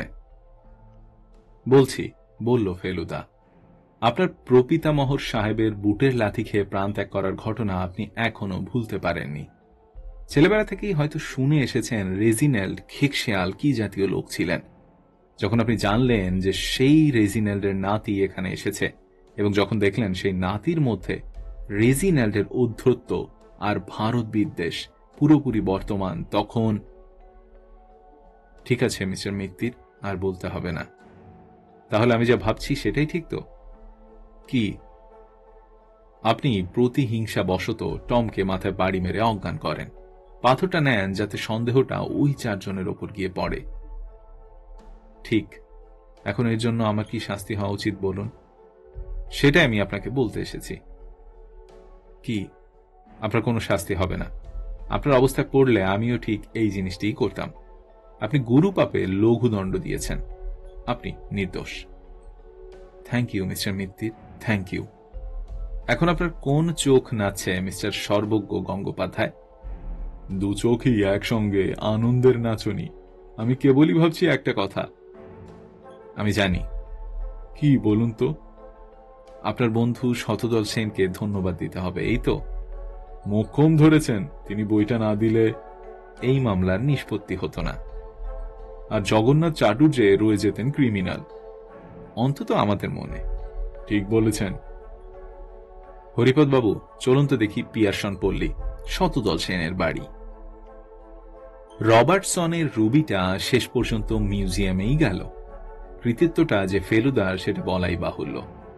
ন্যাশনাল জিওগ্রাফির মতো বিশ্ববিখ্যাত পত্রিকা যখন ম্যাক্সওয়েলের ভারতবর্ষে আসার ব্যয়ভার গ্রহণ করেছে, তা থেকে সহজেই বোঝা যায় যে ও যথেষ্ট নামকরা ফটোগ্রাফার, এবং এই জাতীয় লোকের টাকার অভাব থাকার কথা নয়। আরও টাকার লোভে ও রুবিটা বিক্রি করতে চাইছিল। পিটার ম্যাক্সওয়েলের ব্যবহারে অসন্তুষ্ট হলেও ছোটবেলাকার বন্ধুত্বের কথা ভেবে ওর কথায় সরল বিশ্বাসে রুবিটা বিক্রি করতে রাজি হয়েছিলেন। ফেলুদার কথায় তিনি পূর্বপুরুষের আত্মার শান্তির জন্য যা করতে এসেছিলেন তাই করলেন। ম্যাক্সওয়েলের রাগ ও আস্ফালন কোনো কিছুই তাকে টলাতে পারল না। সম্মানিত শ্রোতা, আপনারা এতক্ষণ শুনলেন সত্যজিৎ রায়ের রহস্য অ্যাডভেঞ্চার রবার্টসনের রুবি। আমি নাহিদ হাসান আজ বিদায় নিচ্ছি আপনাদের থেকে। আগামী পর্বে আপনাদের সাথে আবারও দেখা হবে নতুন কোনো রহস্য গল্প নিয়ে। সেই পর্যন্ত বাংলা অডিও বুক চ্যানেলের সঙ্গেই থাকুন। আগামী পর্বে আপনাদের জন্য রয়েছে সত্যজিৎ রায়ের রহস্য অ্যাডভেঞ্চার বাক্স রহস্য। থ্রিলার, অ্যাডভেঞ্চার, উপন্যাস কিংবা গল্প, বাংলা সাহিত্যের রোমাঞ্চকর সব গল্প শুনতে বাংলা অডিও বুক চ্যানেলটি সাবস্ক্রাইব করুন। আমি নাহিদ হাসান আজকের মতো বিদায় নিচ্ছি আপনাদের থেকে। শীঘ্রই দেখা হবে নতুন কোনো গল্প নিয়ে আপনাদের সাথে।